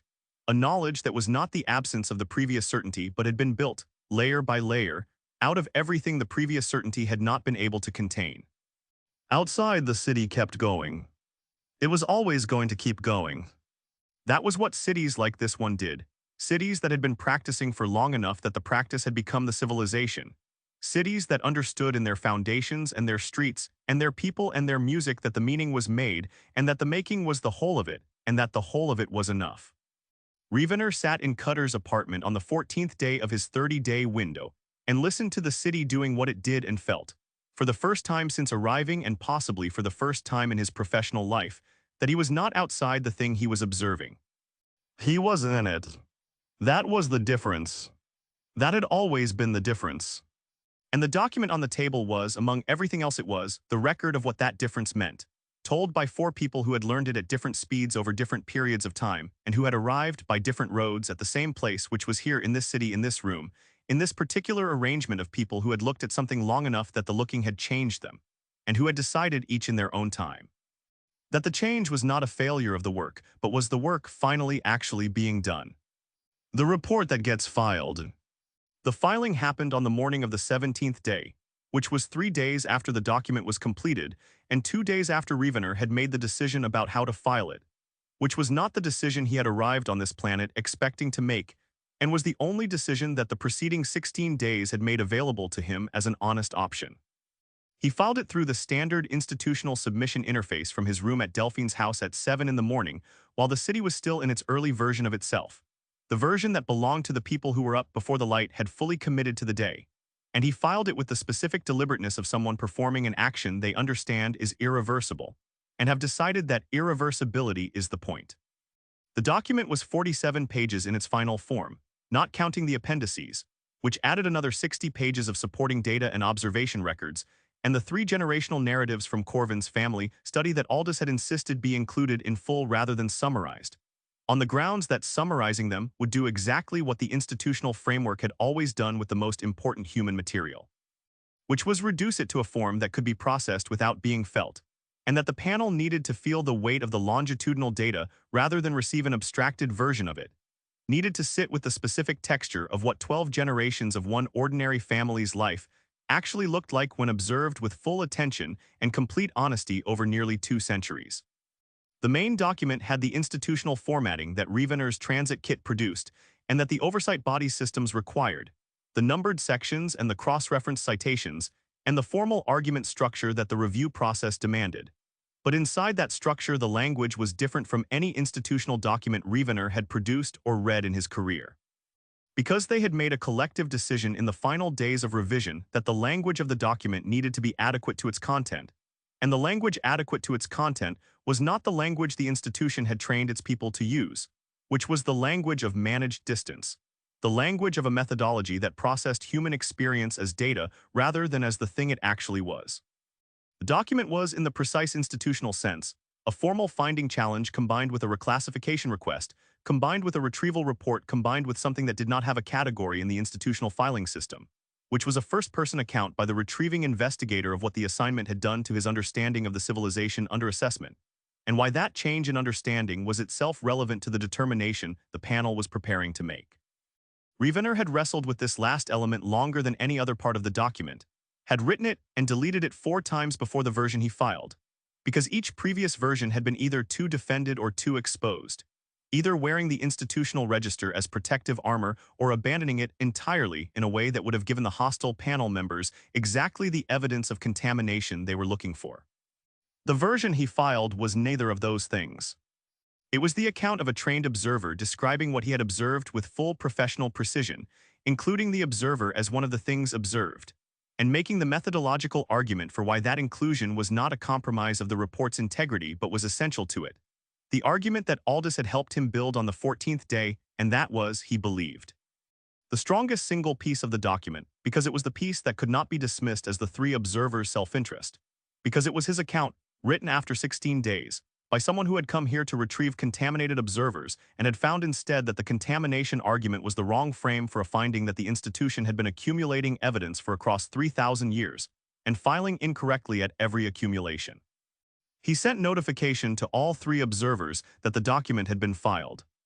Cutter responded within minutes with a message that said only that he was glad, and that contained underneath the brevity of it the specific quality of relief that belongs to people who have been waiting for something necessary to happen and have finally seen it happen. Corvin responded an hour later, which meant she had been in the middle of something at the family house when the notification arrived, and her message was longer, 3 paragraphs that described with characteristic precision what she was feeling and why she was feeling it and what she understood the filing to mean for the proceedings ahead. And at the end of the 3 paragraphs she said that whatever happened next, the document existed now and could not be unmade, and that the existence of it was itself a thing that mattered regardless of the outcome. And Rievenor read this and held it and recognized it as a piece of human wisdom that Corvin had absorbed from 12 generations of watching a family live and die and continue. The understanding that making a true thing is its own sufficient act and does not require validation from the processes that receive it. Aldous did not respond by message. He appeared at Delphine's door at 9 in the morning and stood on the front step with his coat on and his hands in his pockets, and said that he would like to walk if Rievenor was available, in the tone of someone for whom walking and thinking were so thoroughly integrated that one was not fully possible without the other. And they walked for 2 hours through the city in the cool November morning, through the Treme and into the 7th Ward and back through streets that Aldous clearly knew with the depth of long acquaintance. Navigating without apparent thought through a city he had been living in across multiple bodies and multiple identities, for longer than most of the buildings they were passing had existed. Aldous talked while they walked, not about the document or the panel or the institutional response that was coming, but about the city itself, about things he had seen here across the span of his time in it, about the way the city had changed and the way it had refused to change and the specific quality of its refusal, which was not the refusal of a place holding onto the past out of nostalgia or fear, but the refusal of a place that understood what it was and had decided to remain that. To let the changes come and absorb them and continue to be essentially itself underneath the absorption, which was, Aldous said, walking through the morning streets of it, a model of dynamic stability that the document had described in theoretical terms, but that you could feel in the physical reality of the city if you had spent enough time in it to know what you were feeling. Rievenor walked and listened and looked at the city with the eyes of someone who had been in it for 17 days, and who understood that 17 days was nothing and was also not nothing, who understood that what he had absorbed in 17 days was partial and incomplete and was also real and was also his, layered down in him the way Cutter had described sediment laying down, and that it would be there in whatever came next regardless of what came next. What came next began arriving within 48 hours of the filing, which was faster than Rievenor had expected and fast enough that it confirmed his suspicion that the oversight body had been monitoring the Earth project situation more closely than the official negligence framing had suggested. That someone at a level above Director On had been watching the assessment window with an attention that went beyond the routine administrative concern that the briefing had presented. And that the filing of a formal finding challenge and reclassification request had activated something in the institutional machinery that had been waiting in a state of readiness for a trigger.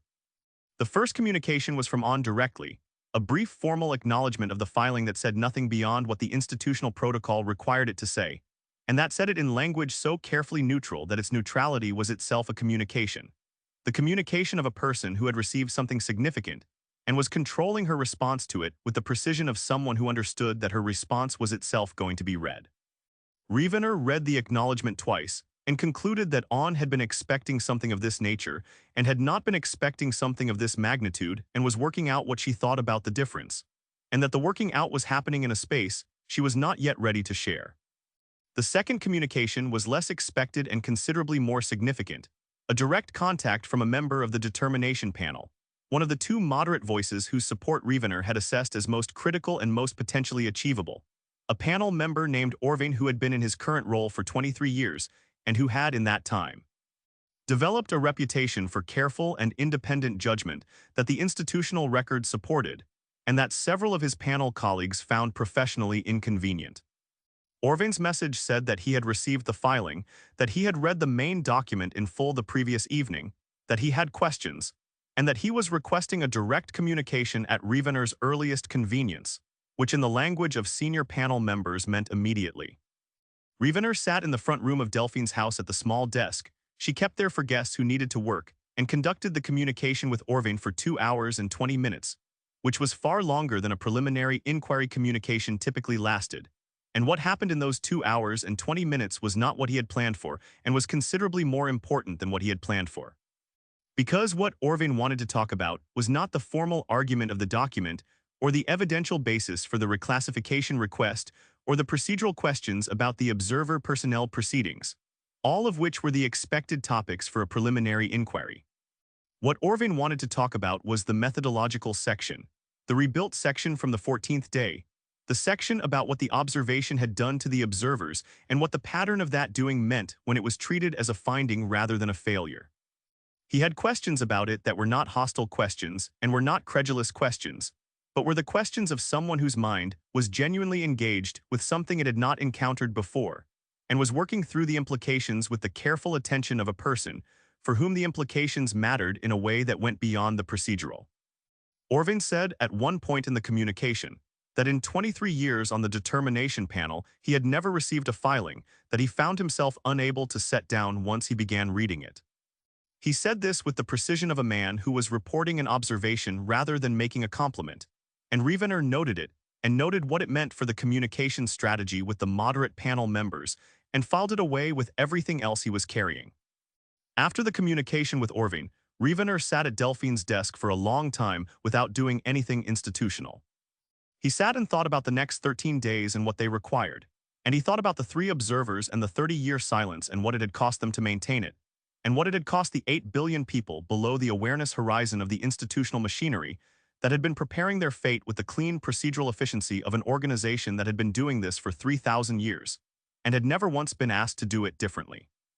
He thought about what Orvain had said about not being able to put the document down, and he thought about what that meant, about a trained institutional mind encountering the finding and finding it not dismissible, and he thought about the other moderate voice on the panel, a woman named Saravant who had a different background from Orvain and a different set of concerns, but who had, according to the institutional record, voted against the most conservative determination options in 3 of the last 5 contested assessments, which was a pattern that told you something about a person's understanding of what the panel's power actually meant and what responsibilities came with it.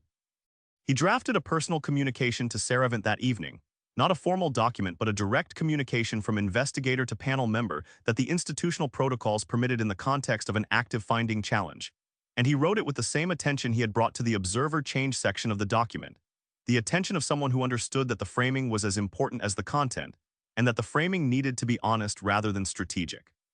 Because strategic framing with someone like Saravant would be visible as strategic and would undermine the very credibility the communication needed to establish. He told her what he had found on this planet in 17 days. Not the argument of the documents. The experience underneath the argument.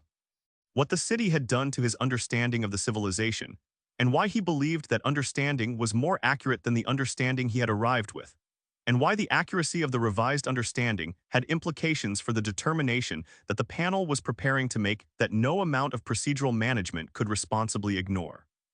He sent the communication and did not know what Saravant would do with it, and did not allow himself to manage that uncertainty by predicting outcomes, because predicting outcomes was a way of trying to control things that were not within his control, and the assignment had taught him, among other things, that the things not within his control were numerous and significant, and that accepting their uncontrollability was not the abandonment of agency, but the precondition for exercising the agency that was actually available. In the remaining 13 days, he did the work that the situation required and some work that it did not require, and that he did anyway because the city made certain things unavoidable if you were paying attention, which he was. He met formally with all three observers twice more, structured meetings in which they worked through the anticipated panel responses to the document, and prepared the supplementary materials that the secondary review process would require. The additional documentation and the formal observer testimony and the cross-referenced appendices that Aldous produced with the systematic thoroughness of a man who had been building this case in his own mind for decades, and had an inexhaustible supply of carefully organized evidence for it. These meetings were productive in the institutional sense, and they were also something else in the human sense, which was to say they were the meetings of four people who had made something together and were now preparing to defend it in a space that was not going to be friendly to it. And there was in the preparation the specific quality of seriousness that belongs to people who understand what they are doing and why it matters, and are not going to pretend otherwise to make themselves feel better about the odds. He met informally with Cutter 3 more times, twice at the apartment and once at the club on the last Wednesday of his window, and the conversations had the quality of conversations between people who had passed through the phase of establishing what they were to each other and had arrived at the phase where what they were to each other was simply the context, the thing the conversations happened inside rather than the thing the conversations were about. Cutter talked about the music and about the city and about things he had observed in 200 years that he had not put into the document because the document was not the place for all of it. And Rievenor listened with the attention he brought to everything now, which was different from the attention he had arrived with in the same way that the view from inside a place was different from the view through a window, less clean and more real. He went back to see Corvin twice more at the house on Prytania Street. The second visit was in the last week of his window and the family was home, the whole current generation of them, and Corvin introduced him as a colleague visiting the city, and the family received him with the effortless hospitality of people for whom opening their home to someone Corvin brought was a natural extension of their relationship with her, which it was, in more senses than they understood. He sat in the front room of the house and talked with Marcus for 40 minutes about the city and about Marcus's work, which was architecture. And Marcus talked about the buildings of New Orleans with the specific love of someone who understood structures and what they meant, and what it cost to keep them standing against the forces that worked continuously to unmake them. And Rievenor listened and thought about the document and about dynamic stability and about the costs of maintenance versus the costs of loss, and found that the conversation was doing what conversations in this city consistently did, which was to be about more than it appeared to be about while being completely sincere about what it appeared to be about. One of Corvin's children, a girl of 9 named after the grandmother who had died 4 years ago, found him in the front room at one point and showed him something she had made at school, a drawing that was composed with the complete confidence of someone who had not yet learned to doubt their own creative authority. And she held it up and told him what it was, which was a map of a place she had been thinking about, a place that did not exist anywhere except in the space she had decided it occupied. And Rievenor looked at it and felt the weight of the child with the ribbon and everything Aldous had said, and everything the document contained, and the whole accumulated argument of 3,000 years of a species choosing. And he told her it was very good, which it was. and she took it back with the satisfied expression of someone whose assessment of their own work has been confirmed by an outside source, and went back to whatever she had been doing. And Rievenor sat in the front room of the Beaumont house and breathed for a moment, and then rejoined the conversation. He spent 4 days alone in the city in the final stretch of his window, days that he had not scheduled and that were not on the institutional timeline, but that he had decided were necessary in the same way he had decided that Delphine's house was necessary over the hotel. Not because the institutional framework required it, but because he did, because the assignment had taught him the difference between those two categories, and had given him enough respect for the distinction that he was going to honor it. He walked every day, long walks without destination or purpose beyond the walking itself, through neighborhoods he had been in and through neighborhoods he had not yet reached, carrying nothing institutional and consulting nothing institutional and simply being in the city the way the city asked you to be in it, which was present and attentive and willing to be interrupted by whatever interrupted you. He found a library 3 blocks from Delphine's house and got a card under his cover name and spent an afternoon in it reading nothing specific, moving between shelves with the pleasant aimlessness of someone who has given themselves permission to follow interest without justifying it. And he sat for 2 hours at a table near the back, with a book about the history of the city that was written by someone who loved the place in the specific way that people love places they have studied long enough to understand. Which is not the uncomplicated love of familiarity, but the complicated love of knowledge. The love that holds the difficult parts of the history as part of what is loved rather than as exceptions to be managed. He went to the park where he had walked with Aldous, and sat on a bench near the lagoon for a full morning watching nothing in particular and everything in general. The people and the dogs and the birds on the water, and the light moving through the oak trees, with the patience of light that has been doing this for a very long time. And he sat in it and felt it and thought about the oversight body's station in the dark between systems and the fluorescent consistency of its lighting, and the records room 3 levels below the operational floors, and the file he had carried onto the transit connection 25 days ago. And he thought about how completely that world felt like a different category of existence from the one he was currently sitting in. And he thought about what it meant that the distance between those two categories was not spatial but perceptual, that the station and the park and the city and the institution were all part of the same universe, and that the universe was the same in both places, and that what was different was the orientation of the people in it toward the fact of their own existence. He watched a youth soccer game on one of the park's open fields, a game between 2 teams of children who were perhaps 10 or 11 years old, and who played with the specific combination of genuine effort and spectacular incompetence that belongs to children at that age in any sport. And the parents on the sidelines watched with the invested attention of people for whom these particular children were the most important thing currently happening in the surveyed galaxy. And the children fell down and got up and argued with each other, and occasionally did something that worked and celebrated it with the uninhibited physical joy of people for whom the body's pleasure in its own success has not yet been moderated by self-consciousness. And a small girl on one of the teams scored a goal by accident, kicking the ball in a direction she had clearly not entirely intended, and watching it go in with an expression of pure delighted surprise that collapsed immediately into celebration. Her arms in the air, running toward her teammates with the absolute conviction of someone for whom this was the best thing that had ever happened. And the parents on her side of the field erupted with a noise that was entirely disproportionate to the event and entirely appropriate to it simultaneously. And Rievenor sat on his bench 40 yards away and watched this and felt something move through him that he did not name and did not try to name, that he simply felt and allowed to be what it was. He had a conversation with an old man outside a coffee shop on Magazine Street on the 2nd of the 4 days.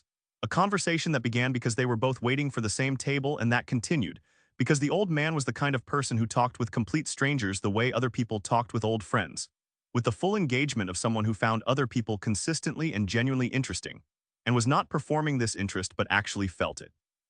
And the conversation ranged across subjects that neither of them had planned to discuss, and that covered in 2 hours a territory that included the old man's career as a civil engineer, the particular quality of grief in the 2nd year after losing a spouse, the best route to take through the city on a bicycle, the relationship between architecture and human psychology, what it meant to be from a place versus to be in a place, and several other subjects that arrived without announcement and departed without resolution in the manner of conversations that are following their own logic rather than a planned agenda.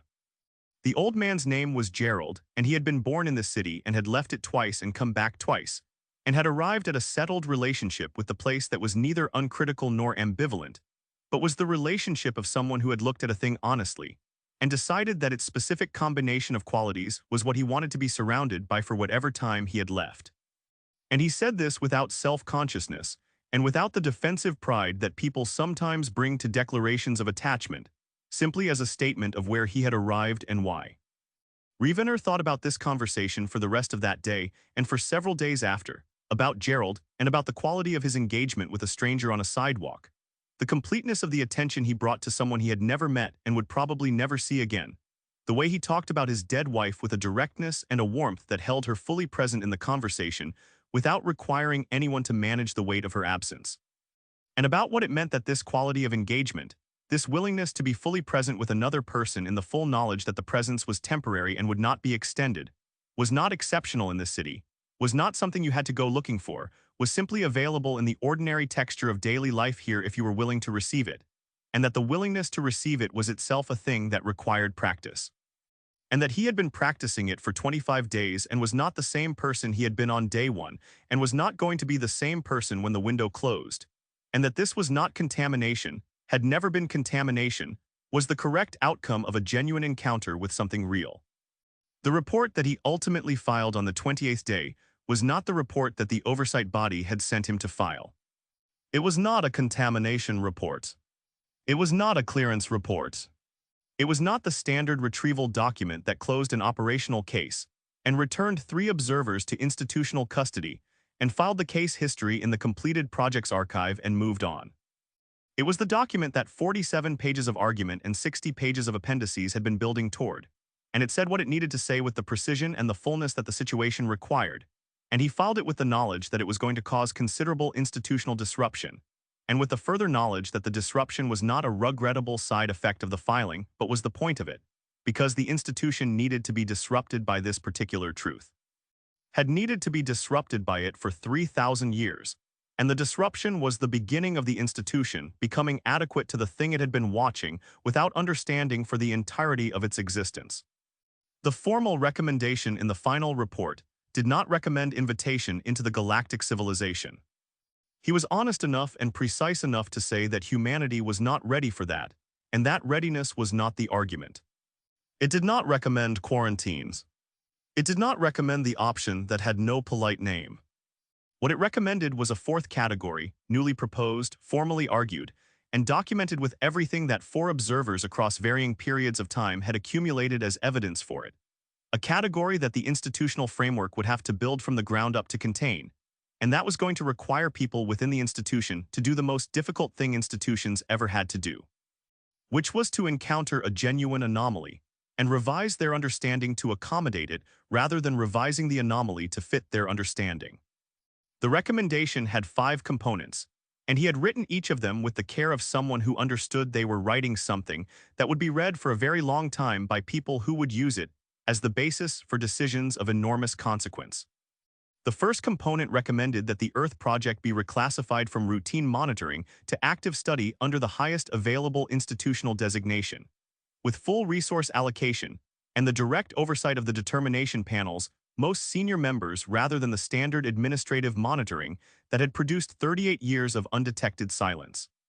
The second component recommended that all previous Earth Project observer contamination cases be formally reviewed and reclassified in light of the finding challenge, that the personnel records be amended to reflect the reclassification, and that the institutional methodology for managing deep cover observers on extended assignments be comprehensively revised to account for the phenomenon that the current cases had documented. The third component recommended that future observer assignments to the Earth Project be structured differently from all previous assignments, with shorter rotation cycles not for the purpose of preventing contamination, but for the purpose of maximizing the number of independent observers who could contribute to the documentation of the phenomenon and could provide the kind of diverse corroborating observation that the current document represented in its preliminary form and that the full case required in its developed form. The fourth component recommended that the determination panel suspend the current assessment pending the completion of the reclassification review and the development of a new evaluative framework adequate to the fourth developmental outcome, and that the suspension be formally justified on the grounds that applying the existing framework to a civilization that the existing framework was demonstrably inadequate to evaluate was not a legitimate exercise of the panel's authority, but a misuse of it. A position that Rievenor documented with the methodological argument from the main document, and with the additional argument that Orvain's response to the filing had suggested, was the most likely to reach the moderate panel members with sufficient force to hold. The fifth component recommended that the investigator conducting the retrieval operation remain on Earth for the foreseeable future in a supervisory capacity, overseeing the project's transition to the new classification, with full institutional authority, and reporting directly to the oversight body's senior counsel rather than through the standard administrative chain. A structural arrangement that was unusual but not unprecedented, and that Rievenor had documented the precedents for with the thoroughness of someone who expected the arrangement to be challenged and wanted the challenge to fail on evidentiary grounds. He did not explain this last recommendation in personal terms in the official document. The personal terms were in the communication he had sent to On 2 days earlier, a direct communication outside the formal report structure that said what the formal report structure was not the right place to say, which was that he was not the same person who had left the station 30 days ago, and that the person he had become in those 30 days was not a contaminated version of the previous person, but a more accurate version of the previous person. And that the more accurate version was better suited to the work that needed to be done here than the previous version had been, and that he was aware this was not a conventional thing to say to one's director, and was saying it anyway because the assignment had made conventional professional communication feel like a form of dishonesty that he was no longer willing to practice. And that he trusted her to understand the difference between that and insubordination, even if the institution's framework was going to have difficulty with the distinction. On responded to this communication 12 hours later with a message that was 4 sentences long and that said, in its 4 sentences, more than most institutional communications said in 40 pages. Which was that she had read the full document twice and the communication once, and that she understood the distinction he was drawing, and that she was going to defend the filing at the senior counsel level with everything available to her, and that she expected the process to be difficult and prolonged, and that she had been waiting for someone to file this specific argument for longer than he had been with the institution, and that she was glad it was him. He read this message sitting in Delphine's front room on the morning of the 29th day, and sat with it for a long time, and felt something that was the specific combination of things that you feel when you understand that you are not alone in something that you had prepared yourself to be alone in. A combination that Corvin had described in the family study records as one of the most distinctively human emotional experiences she had documented, the experience of unexpected solidarity.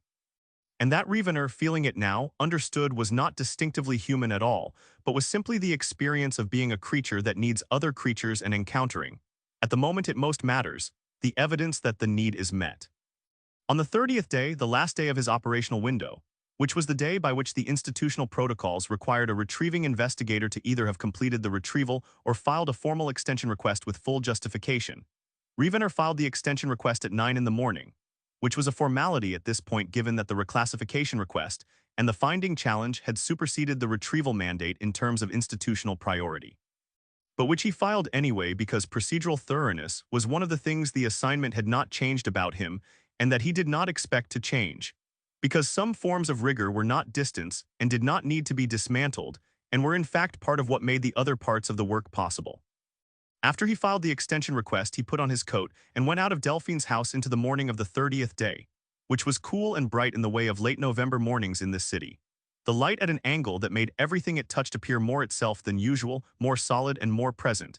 And he walked through streets he now knew with the beginning of the knowledge that came from repetition and accumulation.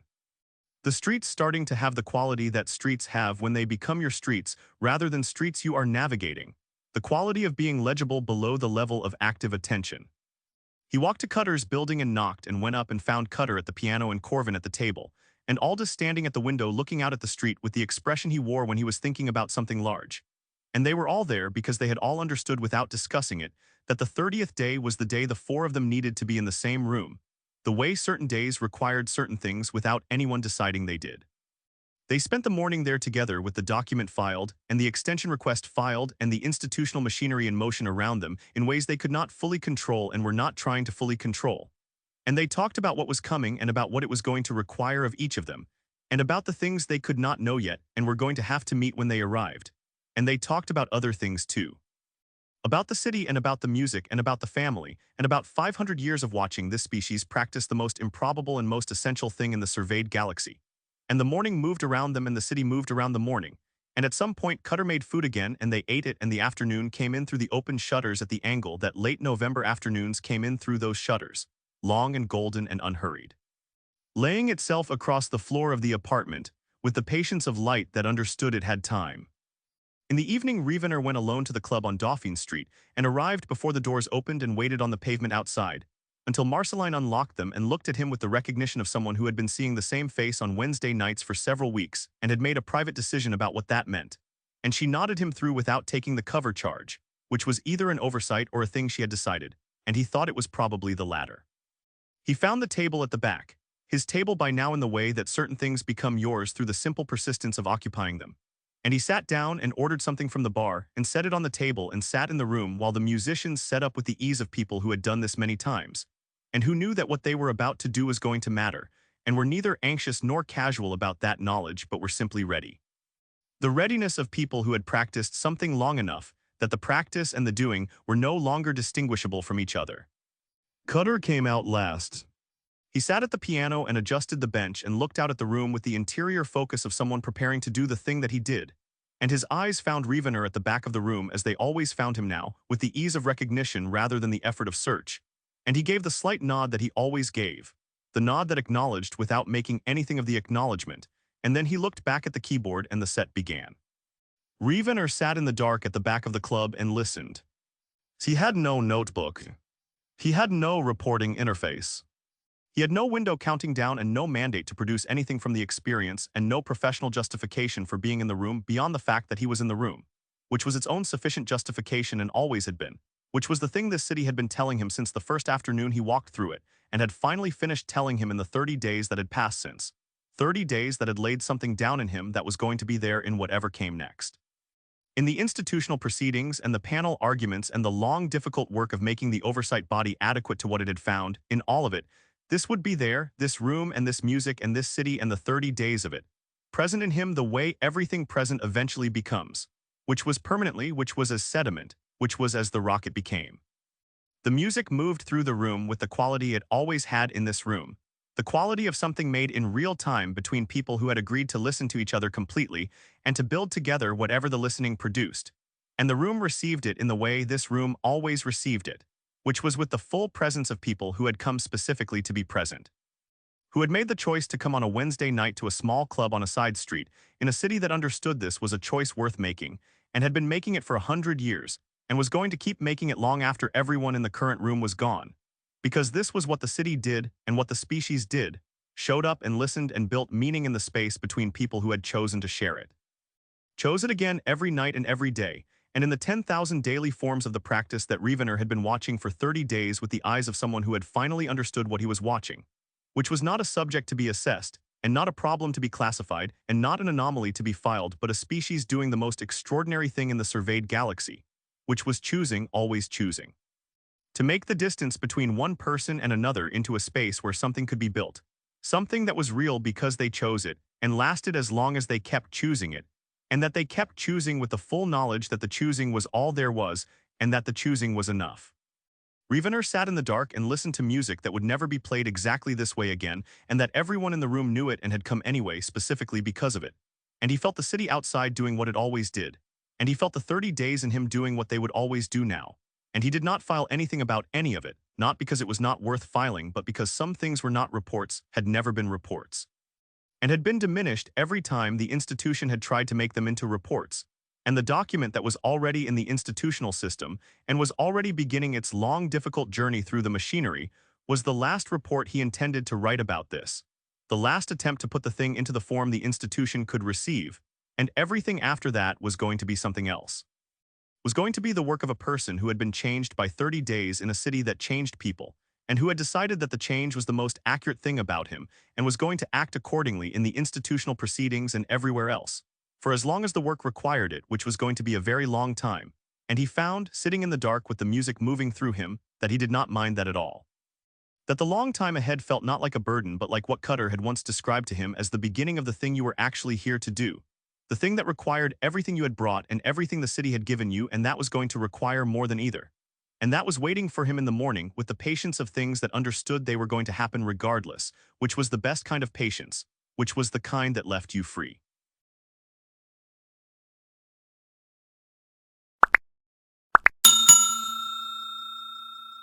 I would like to thank you for watching the video to the end. To encourage us to make more videos, please like, subscribe, comment, as well as share.